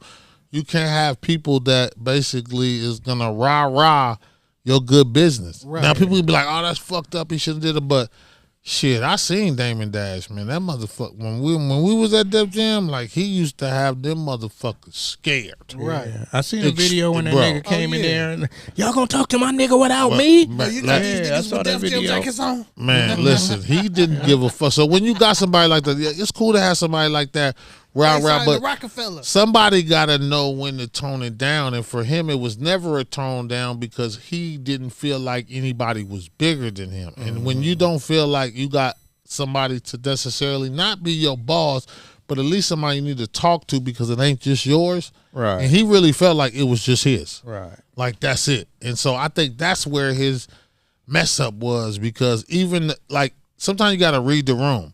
So if you're the only one rah-rahing and yelling and even your other mans that's right there with you on the same level is looking like, yo, shit, like everybody, Biggs, Avery, hey, chill out, Dave. He didn't give a fuck. He was like, I did this, I built this. And a lot of times when you get that type of situation, it just really falls back on you because now the person that really helped put you in a position, now you got them feeling fucked up. You know what I'm saying? Like, damn, what I'm going to do? I feel your spirit, but you fucking up. And you fucking up because you don't know no better. You know what I'm saying? And nobody teach Dame how to be an A1 businessman. He took the shit that he knew and made it work for him. And like he said, he's an alpha male. He's a god. He's all that. So a lot of times when you deal with those type of people, either you can be talked to and be tamed or you'll be the biggest dinosaur in the world and get killed. Yeah, definitely. You know what I'm saying? And that's how that situation worked. I learned early on, like you got to just know how to chill because if you don't, I don't give a fuck if you're the biggest and baddest and you got the best, but sometimes you got to just play dumb so that you can get yourself in the proper position because if you're not there yet and you act like you there, the people that are there yet are not going to let you get there. Right. You know what I'm saying? So, Definitely. you know. For sure. But but to end the whole thing about Jigga, I don't really see it being really liable. I really just kind of just feel like somebody's kind of trying to stir the pot to kind of add to the ploy. But I think this shit is going to be like it was what it was for 2024, and 2024 was the truth and everything. But 2025, Donald Trump is in office. So if you got some money and you got some power, shit can go your way. Yeah, and I think everything is going to go Sean's way. Oh, of course. In 2025, because I know for a fact Donald Trump has been to a few Puffy parties. and of course. he's probably gonna make sure all that shit is correct. Like let's fix this, guys. Facts. Michael Epstein. You know what I'm saying? But what I'm saying is, like I was saying, I think it's gonna be a real domino effect. You know what I'm saying? I don't think it's gonna lead to some other shit, like we were saying a couple episodes back and shit when it comes to Quincy. You see what I'm saying? So I think it's gonna be, like a. You think it's gonna go back that far? No, I'm just saying. I think that's just gonna be, now that you know how niggas do when you pass, niggas want to throw you under the rug. Yeah, that's what I was just saying. Like, I just seen some shit came out where it. Tevin Campbell was talking about some. Listen, bro. Did you see that shit? No, I ain't seen it yet, but I already listen. But it's so funny, right? Because like we was all talking about, like bad news travels fast. You know what I'm saying? It's funny, like even being outside in the industry and shit, you always heard the whisperings about Rob and about, you know what I'm saying, Puff. You see what I'm saying? You've always heard that, Will and Jada. Like you've always heard that shit. Right. Even though you haven't been exposed to it, and then shit gets brought to the surface, Right. and you like, damn, well, the shit I heard, nigga, what this shit. That's facts. Back in niggas. 97. Yeah, Right. niggas was talking about this shit a long time ago. Right. And then sometimes you give a nigga a benefit of the doubt. Like, man, this nigga got money. Like, you wouldn't even think a nigga get down like that, right? Right. So, like I said, I think that's going to be like a reverberation. And, like, you know what I'm saying? To where that's going to coincide or parallel to that whole aspect of shit. Right. And then now you're going to have, because that's the narrative now, right? The whole Epstein shit, the boy Rob, you know what I'm saying? Like, that's the narrative. Niggas want to hear about that shit right now. That's Right. what people, that's the vibe right now. You know what I'm saying? That's they want to know all about the surface. the hidden agendas, the hiding, the secret life. the secret lives. The you know what I'm secret saying? life. They want to hear about that shit, especially when there's already been rumblings. You see what I'm saying? Right. You hear the rumbles. Right. So you like, is it or is it Right, ain't type right, shit. right. You see what I'm saying? But it's almost like, back in the day when dudes used to, when you was young and maybe, dudes wilding, a couple niggas might run a train on the girl. The nigga don't never want to be last. Oh, You know what I'm saying? Like, they don't want to be last in that situation. But here's the thing with that, and I'm going to tell you like this. I always was one of those type of people because, man, hey, look, I You said, wanted to go first? no. Just Nah, I just always wanted to have, kind of really want my display. I want get your own display. You know what I'm saying? Definitely. Like you know what I mean? Like, because if you know how to display, you don't really want no help. You want it to be all. You know what I'm saying? You want it to be all you. So I was one of those type of people that just try to dig on that, and then Freaknik came. Right. So I missed that. I left in 91. If you've ever got a chance to go to the early 90s Freaknik and actually have some type of class and status, Right. You're having it your way. your way. Yeah. You'll probably feel like they did in the Greek times. Thank you. Exactly. No bullshit, where you got 30, 40 of them. Thank you. And that's all for you. Like, you know what I'm saying? It was Yeah. really some next level shit. And everybody that was there wanted to be there and wanted to be involved because they was, you know what I'm saying? And that's just how I say Puff's house was. Or Right. any of the extra parties, or not even just Puff parties, any of those big executives. Right. The extra levels that you wanted to go to, nobody said go to them. Right. You went to them. That's Whether what you you wanted wanted to be to that do. high, whether you wanted to play like you was that high. Check this out, bro. There's nothing that nobody in this room can do to tell me to do something to make me feel a way that you trying to tell me about. Right. I don't want to feel what you feel. I'm already on my field. Yeah. You know what I'm saying? I doing don't me. want to. I don't want to. We gotta feel the same thing. That's gay to me. You know what I'm saying? That's. I don't want. Let me be on my tip and you be on your tip, and then it's cool. Like, you know what I'm saying? I I don't just give a watch. fuck what you do. I'm gonna do me. Yeah. Or better We yet, the same stature, but I got to do what you do. guess what? Or you could tell me about your experience. I'll tell you about mine, but we don't have to have the same experience. Right. You know what I'm saying? Like, I don't gotta be there. We don't gotta hit her together. Right. I'm still one of them niggas that's like, you know, I got some friends right now, 45, 50 years old. They'll still be like, man, let's go hit on some bitches and still want to back the man. I'm not, nigga. Yeah. I'm not doing that. Like, Thank you go get your room. And you don't got enough for a room, I'll get your room. Don't worry about it. We're going to get you a room. I'm going to get a room. Let's go have a good... Like, I don't want to be in your experience. Right. And I feel like anybody that really And necessarily... then you gonna look at me, nigga? Come on, man. But as grown men, it's like at some point, even though we like to, have adolescent moments, some shit have to be cut. Like, we're not doing that. Like, we can Gotta be both. It got the line in the sand. Got to be drawn. Gotta be, man. It has to be. Because if it's not, you're going to have too much other shit. But here's the other thing. When it ain't no line drawn in the sand, you'll start doing shit to feel ways that never you knew that you can feel that way doing that. And that's where niggas go to places. They fall to the wayside. Because God will tell you if you read the Bible, but as much as we talking, lust works two ways. It'll work ways that you know about, and it'll work ways that you don't know about. So you better be understanding of what you can do and your morality or what you won't do. Because that's what I think happens with a lot of people. Right. They get so much in a zone and so gone that now they don't know which way it's coming. They just moving off of instantly what they feel. Like, nigga, if you that horny, take your ass home. Ain't no bitches, bro. You can always hit the shower and get you a blanket. And nigga be killer. Thank For you. real. Definitely, man. Definitely. Speaking of killer, Yeah. That's that nigga Lawrence, man. That nigga, I told him the other day, I was like, yeah, nigga. No, I ain't gonna put him out there like that. I almost did. That's that Remy. I was gonna say That's that Remy. Almost got me talking too much. You know what I'm Remy saying? gotta hold it. You gotta draw the sand in the line, I had to draw Draw the it. sand in the I had to draw line, it. Shout out to Big Lawrence. You know what I'm saying? My boy L. You know what I'm saying? Lawrence that is deal, funny. He son, had me but laughing. that was that. You could coattail off of that to the shit with the boy, man. Which one? The United healthcare? Healthcare, man. The United. No. Healthcare. We gonna let you do that. Oh shit, man! Y'all heard about that shit, man? Yes. That yes. shit's like Yeah. a movie, right? Yes. That shit is like We a all saw the video. movie. I thought it was like a TikTok thing at first. I didn't even know it was real. It That didn't. shit- that It didn't nigga look was real. Like a real hitman, right? Was that nigga like a rocket scientist though? What? Did his gun jam or was he clearing it? What? Nigga, that nigga had the compressor. Like that nigga had the silencer. They call it the nigga had. Oh, we the saw the silencer. That motherfucking barrel. It wasn't that damn long. Nigga. That boy like. But you that- saw him that's some clearing real it. movie shit. He was clearing it, making sure it didn't jam. Nigga, like Hey. pop, pop, and then he walked up on him. Oh, that nigga dead. I'm gone. Thank you. Because if you notice in the video, he didn't give him a kill shot because he was already dead. You know what I'm saying?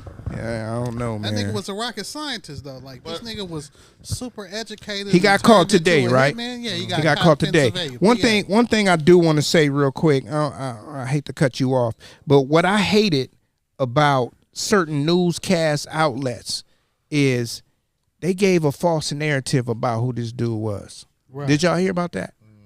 Them niggas said it was a light-skinned male.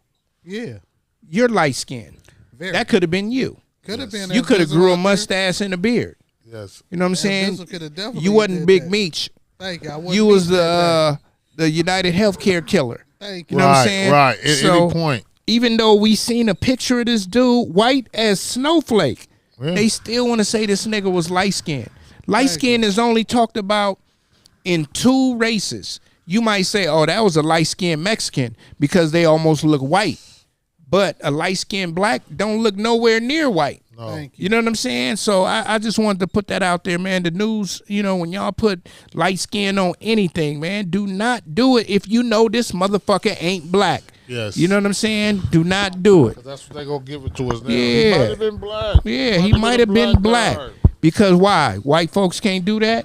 Yes. Italian folks can't do that? So, Paisano. You know what I'm saying? Them niggas get tans. Yeah, man. And that nigga didn't have a tan. That's the crazy thing. This nigga was white as snowflake. When I seen the nigga, I knew exactly that he wasn't black. yeah. You know why?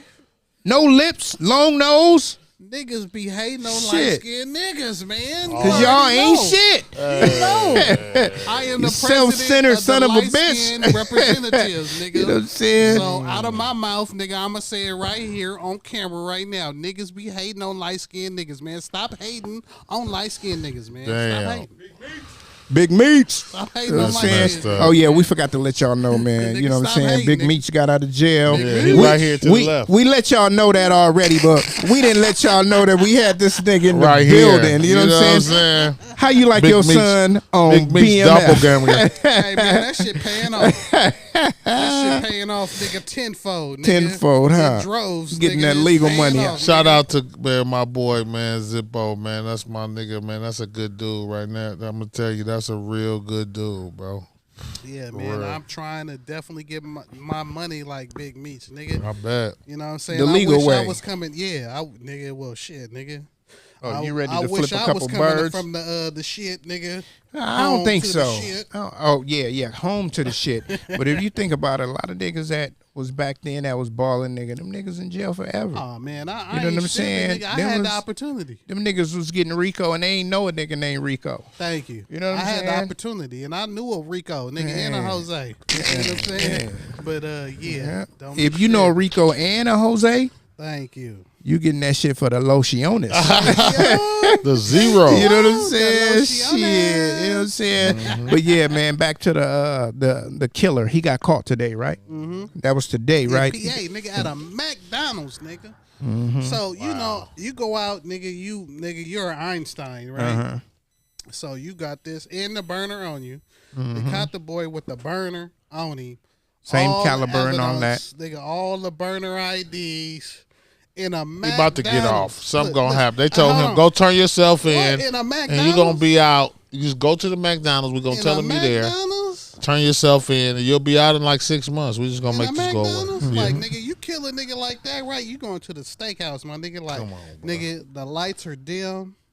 Houston's. You know what I'm saying? You going to some nigga. You going where they Boa where they're setting on the real, ambiance. nigga. They Yeah. setting- you going to that steakhouse, nigga, where the lights is dim. Benihana You know what somewhere, I'm saying? nigga. You going to- Fleming's. Nigga, what? Fleming's. Nigga got caught at McDonald's. You getting that 2 for $150 on the Tuesday? Oh, with the thing on him? The Yeah. thing he did the thing with on him? Now, Come let me on, let me say this, In man. Pennsylvania, though. Let me say this, man. Let me say this because Nigga, United not in Costa Healthcare.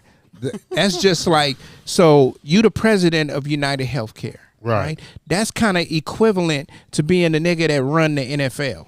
Of course. You know what I'm saying? Except healthcare is Much bigger. Much bigger. So And this his is security This is no security detail. this is $1 billion nigga. He's walking around at this point to go from this place to that place with, like he said, with no security. So do I want to say that the guy that killed him did kill him, but he was the patsy for something bigger? Hell yeah. You get what I'm saying? I mean, and that's Because why the always- fuck you still got the gun? Hell A yeah. nigga in the hood know if I shoot a nigga with this gun, nigga, I'm throwing that away. But Because some niggas is so smart. They dumb. I feel you, but yeah, I don't think, think he's that was one. the case. I don't This think nigga- that's Yeah, one. I- I don't think. I I think he definitely know what don't he think doing. that was But the this case. nigga got his masters and all that nigga from Penn. He This worked nigga- for Them be the the dumbest FBI. niggas. I understand what This you're saying. nigga Those be did the it dumbest all. Brand new niggas. socks But and if drawers. you think about the nigga that shot at Trump, right? The nigga that shot at Trump, he didn't only shoot at Trump. He walked around the whole motherfucker, walked up to the thing, came back down, seen the police. The police talked to him. He still went up there and did Where it. is that person at now? Is it? Aren't they supposed to be dead? Yeah, he's supposed to be dead. You know what I'm saying? He's We supposed need to see an obituary. He I had- don't think we there's ain't seen none of obituary. that. No funeral, no I nothing. ain't never seen no obituary. That nigga shot a mummy. Yeah. But I'm still going to say that all of these people that do this type of shit, right?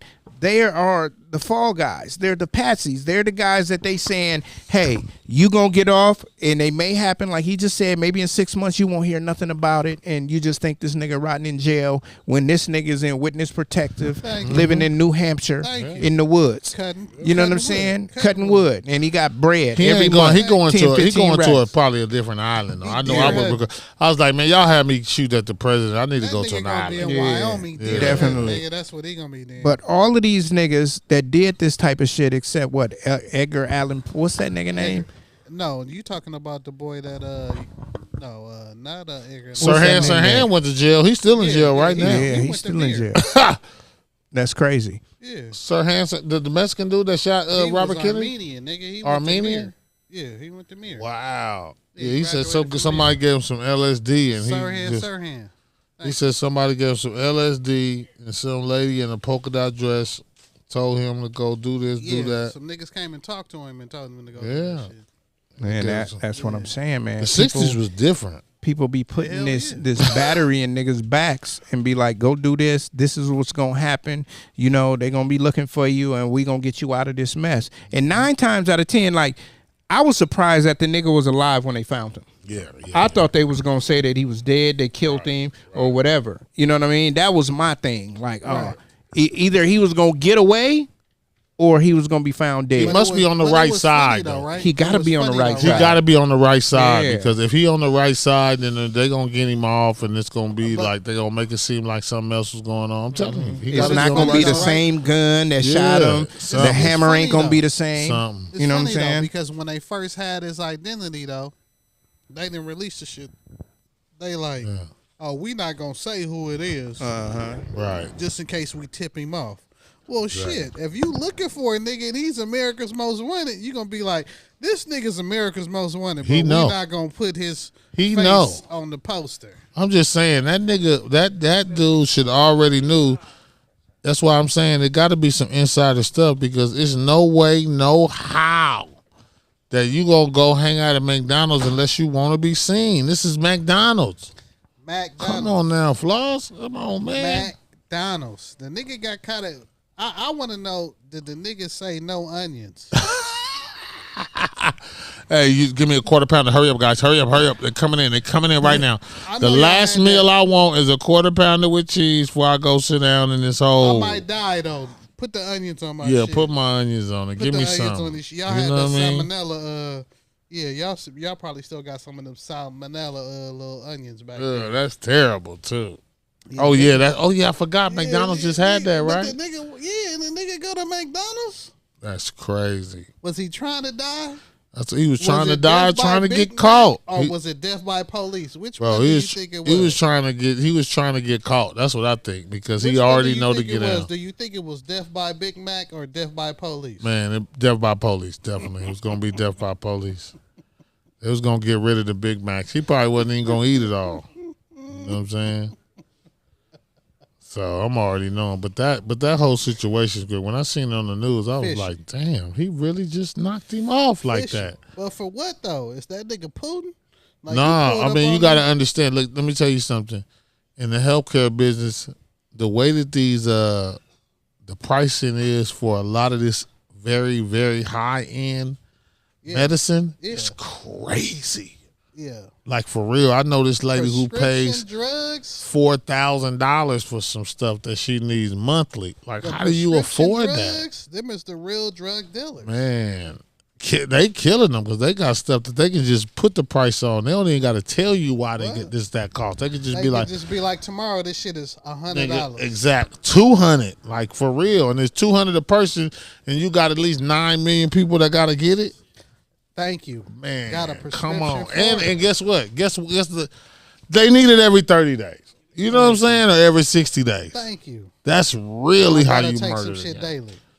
That's crazy. Like that whole situation is crazy. But that just lets you know how deep it is because when you get somebody that want to kill somebody like that, it's just, man, you know, it's an underlying thing. But what's the play though?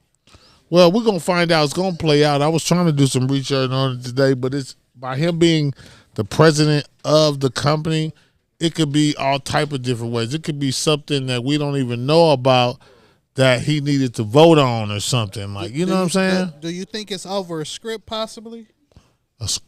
Oh no! I mean, a script, a prescription. As far as a particular drug that I may think it drop could or be something? over a drug. Definitely, I think it could be over a drug. I think it could be over who has access to the drugs because a lot of times they be wanting the smaller companies to have access to it, so you know somebody can be in their pocket as opposed to a bigger company.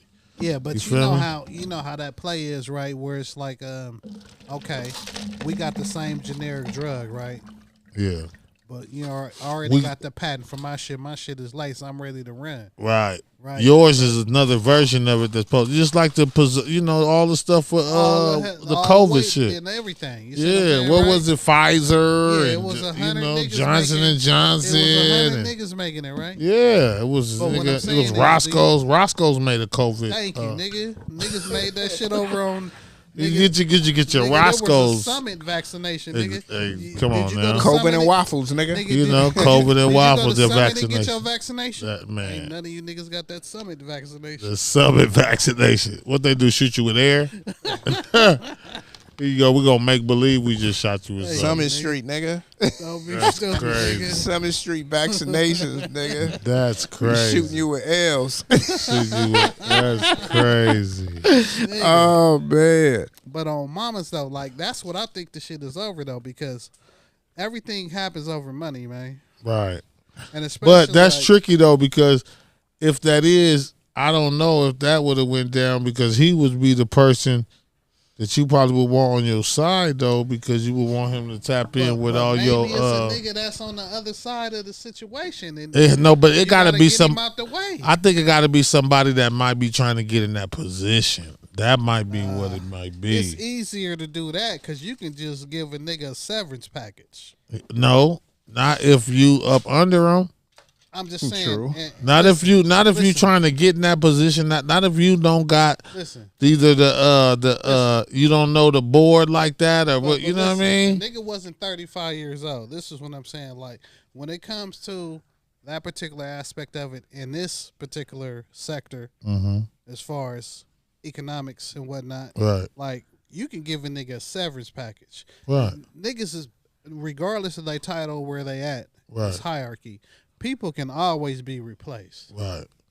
So it's never about that. It has to be bigger than that, because you can just say, "Hey, man, I don't, nigga, it's over." Right. I mean, but again, that's gonna if the do this. hierarchy wants you to leave.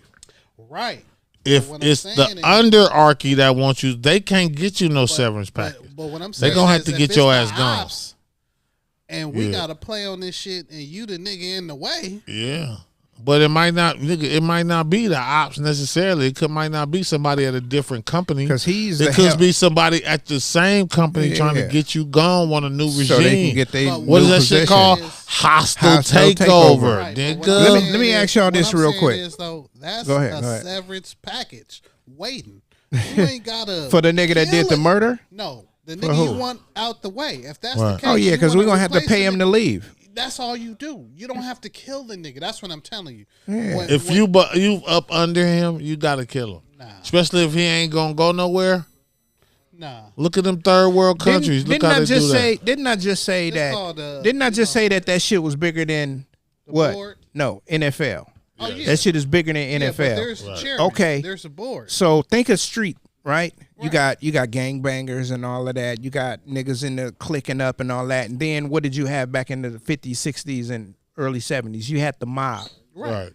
Any mob boss that they wanted to take over, what did they do? Alleviated. They alleviate them. That's big business because they like, nigga, now I'm gonna be making all of this money. So just think of that as you the head of, nigga, the healthcare, right? You basically selling dope. No, You know what No, I'm no, saying? no, I got you you, basically Juice. selling You the dope. biggest Here you dope go, because I dealer. know he gonna You're the remember this. biggest dope dealer. No. So do you know how John Gotti became the boss? Yeah. He killed the other His nigga. mentor. Right.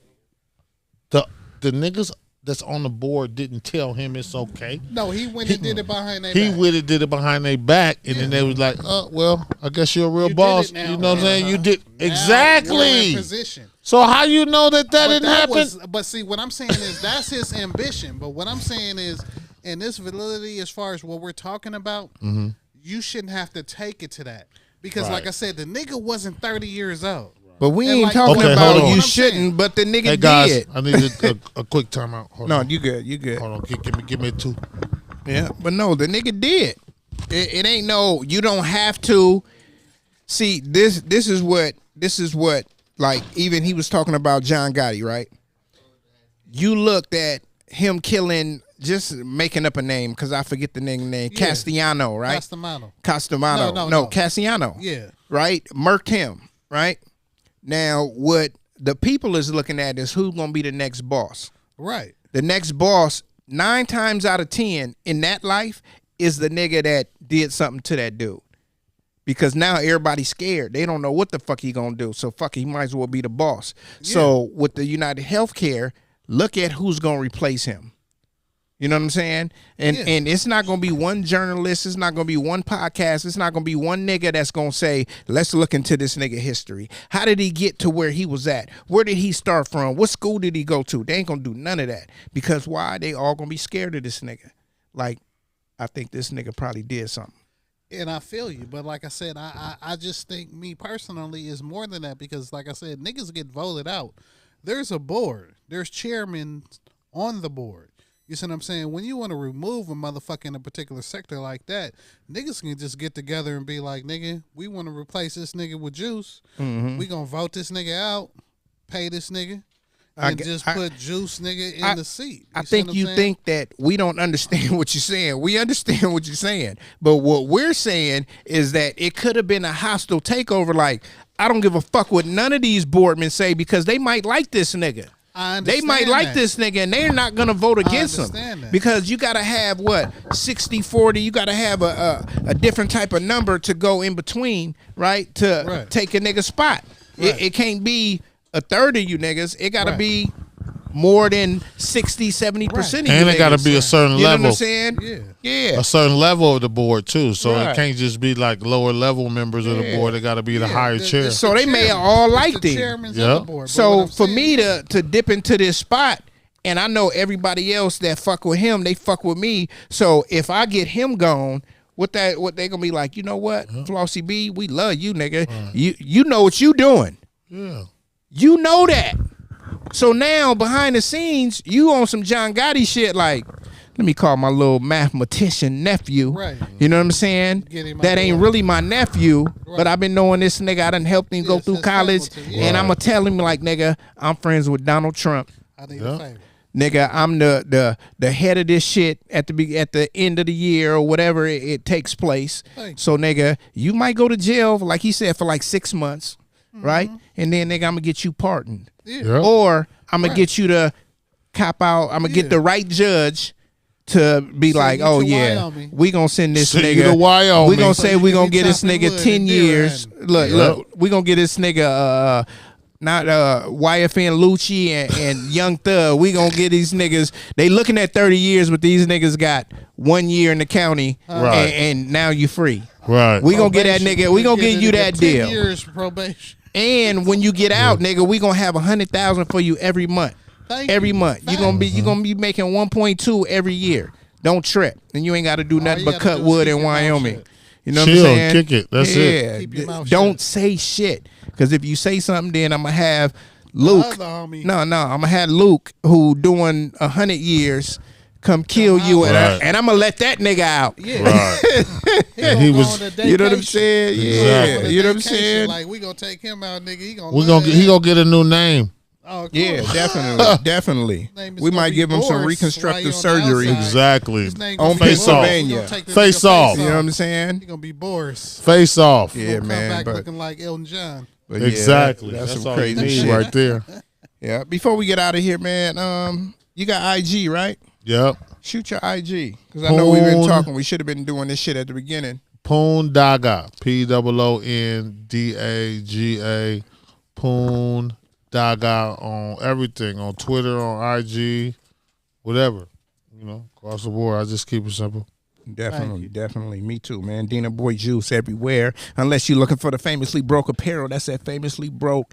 You know what I'm saying? We got the New Wave Shop Talk. We got that IG and all that, and my new shit coming out, man. Holla at Juice, you know what I'm saying? All on IG, you know what I mean? So, you know, whatever. Follow, subscribe, and like this shit, and share this shit. What you got to say, Flossy? Because we ain't done, but we done. So, you know what I mean? I'm just going to say, always, shameless plug. Don't be stupid. Slap by the Pound is out on all major streaming platforms. I know you fuck with the music and shit, man. You need to listen to our shit, man. Check cue your shit up. We could play it real quick. Cue your shit up. Like, he can't hear me. Cue your shit up. We can play it real quick as the outro. We could play that. So cue your shit up. Huckleberry. Yeah, be the Huckleberry, not mine. No Diddy. You know what I'm saying? Shit. Shit them niggas used to say back in the days was felonious. That shit was felonious. You know what I'm saying? We can't do that. What up, V? NFL Super Bowl predictions? You want a prediction now? I mean, 'cause I don't know. Shit. New York Bills, like, are they trying to do something? The Bills, nah, they gonna choke at the end like they always do. Like they just did Sunday. They gonna go up against Patrick Mahomes and they gonna lose. But they beat like they beat just the did Chiefs Sunday. this year. They did. They did beat the Chiefs They did. this year. They did, but that They ain't did beat the Chiefs that ain't this their year. first time beating them. No, I'm not saying that. When it comes to the in a long playoffs, time. these niggas choke. In a long Yeah, time. no, You know no. what I'm I'm saying saying? Buffalo Been a Bills long 2 years time, ago beat the Chiefs and the Ravens and still lost in the playoffs. Back to the Chiefs again. Yeah.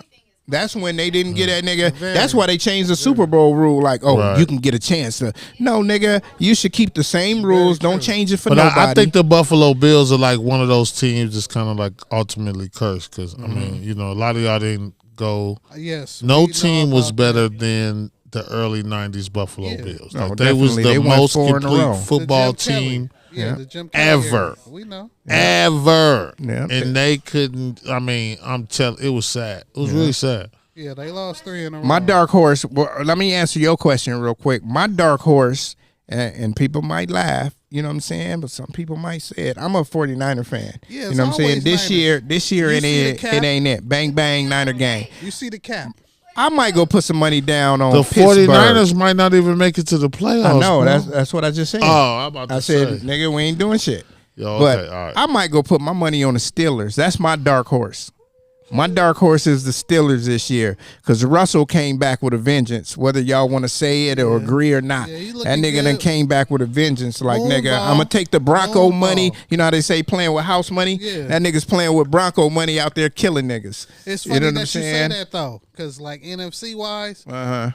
my dark horse is the Broncos. I Okay. think Bo Nix might be the next rookie quarterback, nigga, to go to the Super Bowl like Big Ben on Mamas though. In the Have NFC? you seen the Broncos out there? They got Man, defense. You stop know who it. they remind Have me you of? seen fucking No, you know Philly? Who they remind me of? Have They you remind me seen? of the Saints. It's so many. It's so remind many me of the teams, Saints. nigga. In Well, the we was just NFC. balling Remind against the me of the Broncos. Saints when they beat Who was your team? Indianapolis. Raiders. Y'all remember that? I knew it because when you said you had those When the Saints beat something back in the Indianapolis days in the you had Super on the Bowl, Raider, I knew you was a Raider That's what fan. they This nigga's a remind me Raider of. fan. Yeah. Y'all niggas, That's man. what they remind fuck. me all of, day. man. That's You what know they what's remind up. me of. Because how did they lose to the Chiefs, right? Like Who? by a block field goal. The Yep. Broncos, Yep. nigga. They was about to beat the Chiefs, nigga. And the Buffalo Bills Chiefs- did the same thing. No, but I'm just saying they was about to beat Buffalo the Chiefs, Bills right? hit the pole. That the happenstance in that them just blocking that field goal. If they don't block that field goal, nigga, they beat the Chiefs. Nigga. I feel you, man. But shit, almost is only good in horseshoes, nigga. Nah, but what I'm know what I'm saying saying? is dark horses when it comes to the AFC. I'm just saying I'm running with the Broncos because I like the way Peyton. I see how Sean Payton that is. I see how he moved with the boy. You know what I'm saying as far as Breeze and how he moving with Bo. And Bo Nix played nigga 6 years. You know what I'm Yeah, saying? in He had college. a COVID year and all that. You know what I'm saying? And the Transfer boy portal. Nice. He been through a lot. Yeah. Hit the portal. You know what I'm saying? Had injuries. You know what I mean? Feel you. So he like a But- 2-year veteran. This Yeah, is really that his nigga, third year in the he- league. Yeah, he like Ryan I Lee get you. for it, you know I what I'm get you. saying? But that's like what's the name I too get though you. at Washington. Yeah, The homie but, from but, out but, here. He yeah, wasn't he too from the soon. town.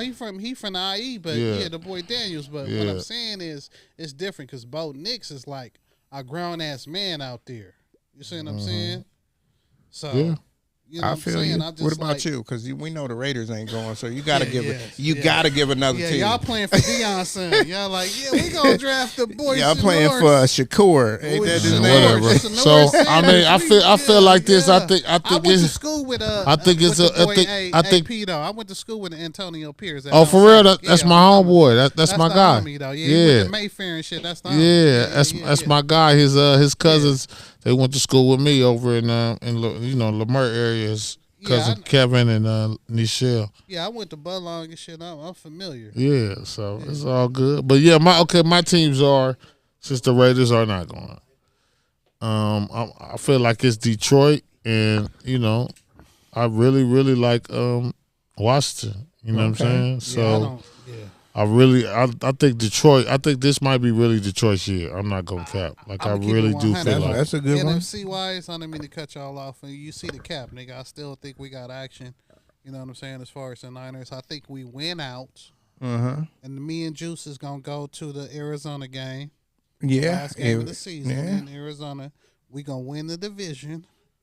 And I think once we get in, we gonna have all intricate pieces back. I think we make the run. Man, it really sounds like a real nice Christmas list. Mm-hmm. But as I told you, I don't think you've been a good kid because Santa's not gonna bless you. You know.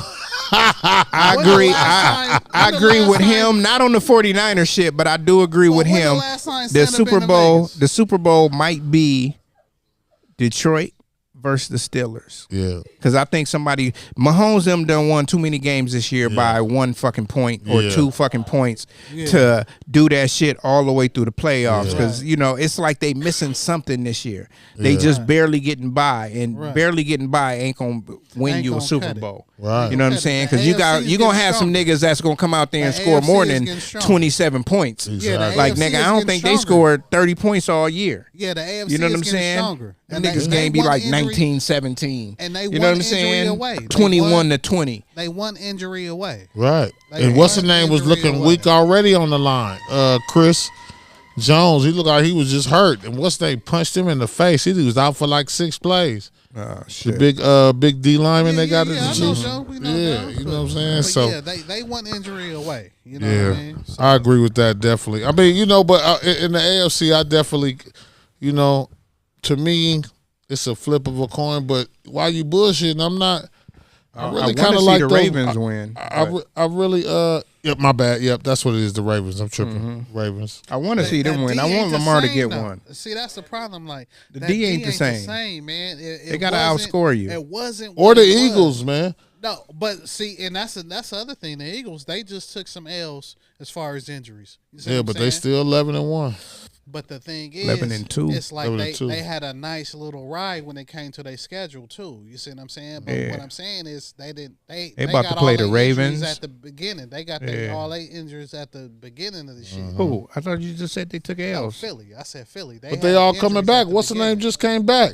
What's the name? The wide receiver just came back. Yeah, but Smith, the boy, Yeah. Yeah, the Devontae. hollow little Devontae, you know what I'm saying? Nigga slim, and man. you been hitting like, and your boy and Saquon. And Saquon is up for MVP, bro. Yeah, He leaping over niggas backwards and backflip. If he breaks Eric Dickerson records, he will get the MVP. Sure. Come on, bro. If he come within 5, 10, 20, 30 yards, he's getting MVP. Exactly. And we was talking about that. Yeah, the running backs don't get it too much. They don't. But when they do some phenomenal shit and they get close to that that's record, what I'm saying. This might be his year. He might be able to put. He might be if 400 yards away. Justin Fields can. I mean, not Justin Fields. If what's his name? Russell Wilson. No, I'm talking about Philadelphia Eagles. You talking about Jalen Hurts. Jalen Hurts. If Jalen Hurts, we got the earphones on. Can't really hear you. If Jalen Hurts, I heard you saying something. If Jalen Hurts can really just manage, we don't even really need him to do too much. If he can just manage the game, throw some popping shots, maybe do 200 in passing, and let Saquon run over everybody. Yeah. Bro, I don't think nobody can beat him. I almost had to grab Tone real quick because you're a Raider fan and you said we. That meant you was a Philly fan. So No, I had to stop him. No. Okay, let me check that. I saw that nigga. That nigga was his lips said, that nigga speaking French? Let me check that. I'm meaning we because I'm speaking for the team. I'm Raider all day. But in this instance, I'm speaking for, in this situation, them, so I'm speaking for them. But so, nigga, Detroit or Philly? I'm an analyst. So, Detroit or Philly? I'm an analyst picking a team. So, Detroit or Philly? You just said, but you just said Detroit was Detroit in the NFC, right? Yeah, they both in the NFC. Yeah. Both of them. Okay, so you got to choose one. You just said Philly.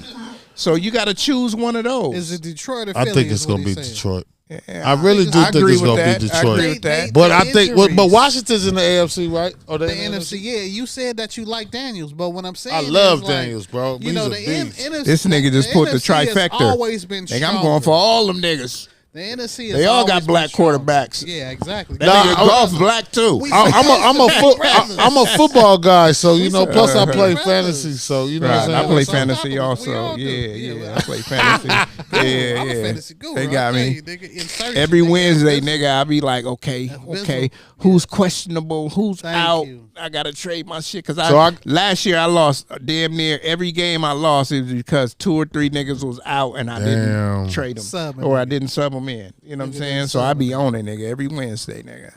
You know what I'm saying? But anyway, son, like you said, so you got Washington, but you like Detroit, but you feeling Philly. Listen, He got Detroit. He's a He- Raider fan. No, He's he a said Raider fan. he said he got I'm Detroit, gonna rephrase this. but he But feeling he's a Philly I'ma and rephrase He's a Washington. Raider If fan, I though. gotta go for one team that I think really is gonna go, it's Detroit. If I gotta have a second bet, it probably be a flip of a coin between Philly and DC. the Commanders. Yeah. You might as well just You know what I'm parlay saying? that. You might as well But 3-team parlay. it. That's what I might do. You know what I mean? But I got a probably would put a 3-team little parlay bit. it. I probably would have a second bet just on Detroit alone, just to go, because I really think. I just feel like But who did Detroit lose to in the playoffs last year? Was it the Rams? No, Niners. Niners. Bang bang. Yeah. Bang What bang. we beat them to do what? Yeah, but y'all not going to the playoffs. We beat them to lose, nigga. We but beat y'all not them even going. But I'm just Floss, saying, we listen, beat listen. them to lose. You guys are not going. I'm glad you said that. That Purdy shit is I'm glad you over, said bro. that on video. Bro, the Purdy shit is over. I'm Purdy's saying on the video. Raider. Purdy just had You like want me- 3 hey, hold tails on. yesterday. The Raiders. I don't That even nigga mean, was out. to play like that, but I can show you my text feed right now with Earl. Pack it up early. Go, baseball season is soon. That's what I told 40. Baseball season is coming. That's my guy. Go to the listen, new nice arena you guys have for Golden State Warriors. Just Simmer call down. the football You season know in what? early. Simmer down. You're a Raider fan. You're a Raider fan, nigga. You know, Matter we're of rebuilding. Fact, nigga, hey, shout out to the Raiders, nigga. We're Y'all- rebuilding. Hold on, y'all got the Rookie of the Year, We're nigga. rebuilding. Who was Y'all that? got nigga, Brock Bowers, nigga. Brock Bowers Brock Bowers is is the balling. Rookie of the Year. That Yes. nigga is a tight end, and he is 4th in receiving. Yes, in the he's NFL, balling. nigga. I love Brock Nigga, Bowers. But nigga, he's not gonna win you a Super Bowl. No, he's not. It's a okay, well, man. he's I not can a take Brown. that. I can take that because I know.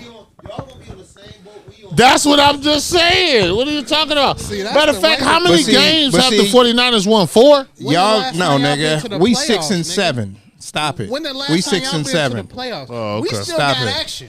We was just in the playoffs 2 years Y'all ago. niggas, You know what? Tone said You we on the talking same about boat they drafting on. Lil Y'all been Dion. on that boat since '83. Yeah. Y'all talking about drafting Lil Dion, nigga. Or Cam. I'll take Cam. The too. Niners. I'm just saying. Cam Ward. I'll take Cam Ward. Yeah, I know Cam Bell. Yeah. Either one. Hey, my homegirl called me Yeah. today and asked me the dumbest question ever. She said, "Hey, Juice." I said, "What up?" She said, "Is Dallas going to the Super Bowl?" Man. I had to hell hang up no. on her ass like, Dallas is going to hell a Super no. Bowl party. They going to a party. No. They gonna host the Super They're Bowl. going to be hosting them. You know what I'm saying? They gonna be hosting Super Bowl party. That's about it. Yeah, At we Dallas gonna be there. Stadium. We gonna be there. You know what I'm saying? Right in Vegas. With Turned pom-poms. up. We gonna have the best parties because they in Vegas. With pom poms. So we heard about all the stuff that you've done, Poon. So what you doing now? Well, I got a few things I'm doing, along with blessing people on these different podcasts and different circuits. I'm also got a Saturday show on iHeart. You know what I'm saying? So it's called Daga's World, but it's on in Vegas. Okay. So I'll be at even more affiliates starting at the top of the year. So it's me, my girl Lexia Archer, my other boy New Face. So you know what I'm saying? It's really really dope. So you know what I'm saying? Saturdays 4:00 on 103.9 in Okay. Vegas. Yep. And on iHeart, like I have the app. yeah. So if you got the app, it don't matter where you at. You can still you can listen check it out. to it. You know what I'm saying? Yep. Yeah, definitely, for sure. So Yeah, Juice. y'all tune in Saturday. So You know what I mean? back to you, John. Let him. Oh, you got some headphones on? Yeah. So like, you Oh, said, you got the music? You said you got the shit. You said you talked to Earl like that, huh? I got peoples from the bad shit, so Hold on, let me turn it up. Earl's my guy, man. This is Oh, Flossie yeah. B. Yeah, so Press play, just a little nigga. something. Little something. Yeah. Oh, wait. Stop it. Stop it. I'm trying to. All you gotta do is press pause, nigga. You know what I'm saying? It's the Okay, remedy. so we I like normally we drink gonna it. outro to that song, and then we gonna let him say whatever he want to say after the song. Oh, yeah. We only gonna play the first verse. Okay. Yeah, You hear me? because everybody, you niggas by now should have heard this. No, I'm gonna tell you why nigga, because your shit is online. So nigga, I'm gonna look at the shit and it's gonna be like copyright. It's gonna be like, this nigga Flossy B want to get paid. You know what I'm saying? Juice is on it, I should only let you play I own 30 the seconds of that rights, shit. nigga. You know what on I'm the saying? right. Oh, you gotta say that. You gotta put own that. the You gonna have to rights. put that in the description of the show. description, you know what I'm Yeah, saying? you own the rights to this song. You know what I'm Flossy saying? B, aka 'Cause shit, Because we they done- will flag your ass fast. Man, we done played his shit before, nigga. You go to that And they video, flagged they you. be like, copyright. Nah, what nigga? Damn, You know what I'm saying? that's crazy. I guess that's my fault because I didn't think to say that we own the rights to this. Yeah, I You know own what I'm we saying? own the rights. You know what I'm saying? So Yeah. what we like to do, Poon, at the end of every show is we just like to give like our last words. It could be something positive. It could be Right. anything you want it to be. You know what I'm saying? We're going to let you go last, and then we're going to play the song. Flossie, you got any last words? As always, once again, Pasadena Shine, what's understood, shameless plug out on all major streaming platforms. You know what I'm saying? Right now. Definitely. Same goes for Slap Out of Pounderton. But, For sure. you know, Dina Boy Juice, you know what I'm saying? Famously broke apparel. Zoisted apparel on the way. You know what I'm saying? Follow the drip apparel. Still thank you in rotation and it's coming. Don't be stupid. Definitely. Along with all of the apparel that this nigga dropping apparel like, you know what I'm saying? Hey. Like Jerry Lorenzo out here. I got to Nigga keep it Fear fresh. God in the motherfucking apparel out here. You Got to know what keep I it mean? fresh. Nigga support black business. Definitely. And- Definitely. Like my senior would always say, stay focused on your mission and not your condition, man. Set goals. You know what I'm saying? And Don't be achieve 'em. stagnated. You know Yeah. what I'm saying? And achieve them. You know what I mean? Definitely. Where you are today, you shouldn't be tomorrow, man. Man, you know, and that's a segue into the same shit I say every week, man. You got to be better tomorrow than you was today. You know what I'm saying? Get your grind up, you know what I'm saying? Get your mind up, and then later on you can get your shine up. You know what I'm saying? And man, yeah, shout out to let's see, who not here? Pasadena Nia. Shine, Nana Nia. Tony Touch was here, but he wasn't on camera. You know what I'm saying? Shout out to my boy Keith, man, for bringing my boy Poon up here, man, Thank because you. We he was appreciate you. telling me Yeah. about you and all of that, and Facts. I'm one of them niggas. I'm gonna do the research and all this, so I watched the full podcast. Right. You know what I'm right. saying? To like really get a little insight on you. You know what I'm saying? To know what the fuck I'm talking about when I Right, talk to you. right. You know what I'm Appreciate saying? it. So you know what I'm Appreciate saying? Shout out to Keith. You know what I mean? That nigga didn't want Appreciate no you, money, man, no for the nothing. plug, That's man. a real Appreciate nigga. you, love You know what I'm one. saying? You know what I'm Pasadena saying? love in the Real shit. motherfucking building. Real nigga from the town, man. You know what I'm Shout out saying? to Jay Smoothie. We good today. The You know what boy I'm saying? Smoothies. Yeah, They yeah. smoothly got They me, was put like- me they was together, like- man. He cleaned my face up You for see me, them so I didn't look They crazy. was like, On the real, No, on the man. I real. don't want the camera tonight. Niggas is Hollywood. I don't want the camera, man. Don't put the camera Stop on me, man. it. You know You what know I'm what saying? I'm I'm out here, and saying? then I'm So we're gonna get some Living last our words best from you, life. Poon. You saw what we Man, was I gotta, doing, so, first you off, know. before I even get into the last word, I just want to say thank y'all for having me, Flossie, Dina Board, man. Appreciate it, man. Juice, you know what I'm saying? Like, Man, we definitely real love in the appreciate you whole, coming through. you know, new sure. wave, much love. you know, shop talk, man. And nothing but love and Keith and the whole crew. But, I just keep it always simple, man. A lot of people try to do things, but I just work hard, man, determination. So those two things have always got me to where I need to go in life, spirituality, health, everything. Hard work, determination defines everything. You know what I mean? So long as you have that, you should be all right. God, you know what I mean? So that's it. Amen. Drop that shit, bro. Yeah, shout out to Dina Brando too. You know what I'm saying? We got a lot of shit coming. The little DA album. We got Brando some was things. good. We got some. The boy is in the lab cooking up like crack right now. So. Man, you supposed to have that shit ready, nigga. Now you scrolling, you doing all of that extra shit. We're about to run out of time on your ass. Trying to edit it. Yeah. You know what I'm saying? Doing the Drake. Nah, This is crazy. This is crazy. Oh my God, bring it back, Flex. Now this right here is a slapper dumb. What's that? Slap that make you go dumb. Slap that make you go dumb. Slap that make you go dumb. Now this right here is a slapper dumb. Slap that make you go dumb. Slap that make you go dumb. Slap that make you go dumb. Yeah, it sound good, don't it? You know it's a slapper dumb, cause Flossy be on it. Hella wavy, I super solid, you niggas fugazi. Now I be the slap, what pack be the trap? Nigga, I'm a sick show. Me without drip is like ref without a whistle. Fried chicken, no Cristo. The slap got you hooked like you listening to Cristo. And my shit go bang, nigga, no pisto. Now this here smack, the first thing out your mouth is Did I do that?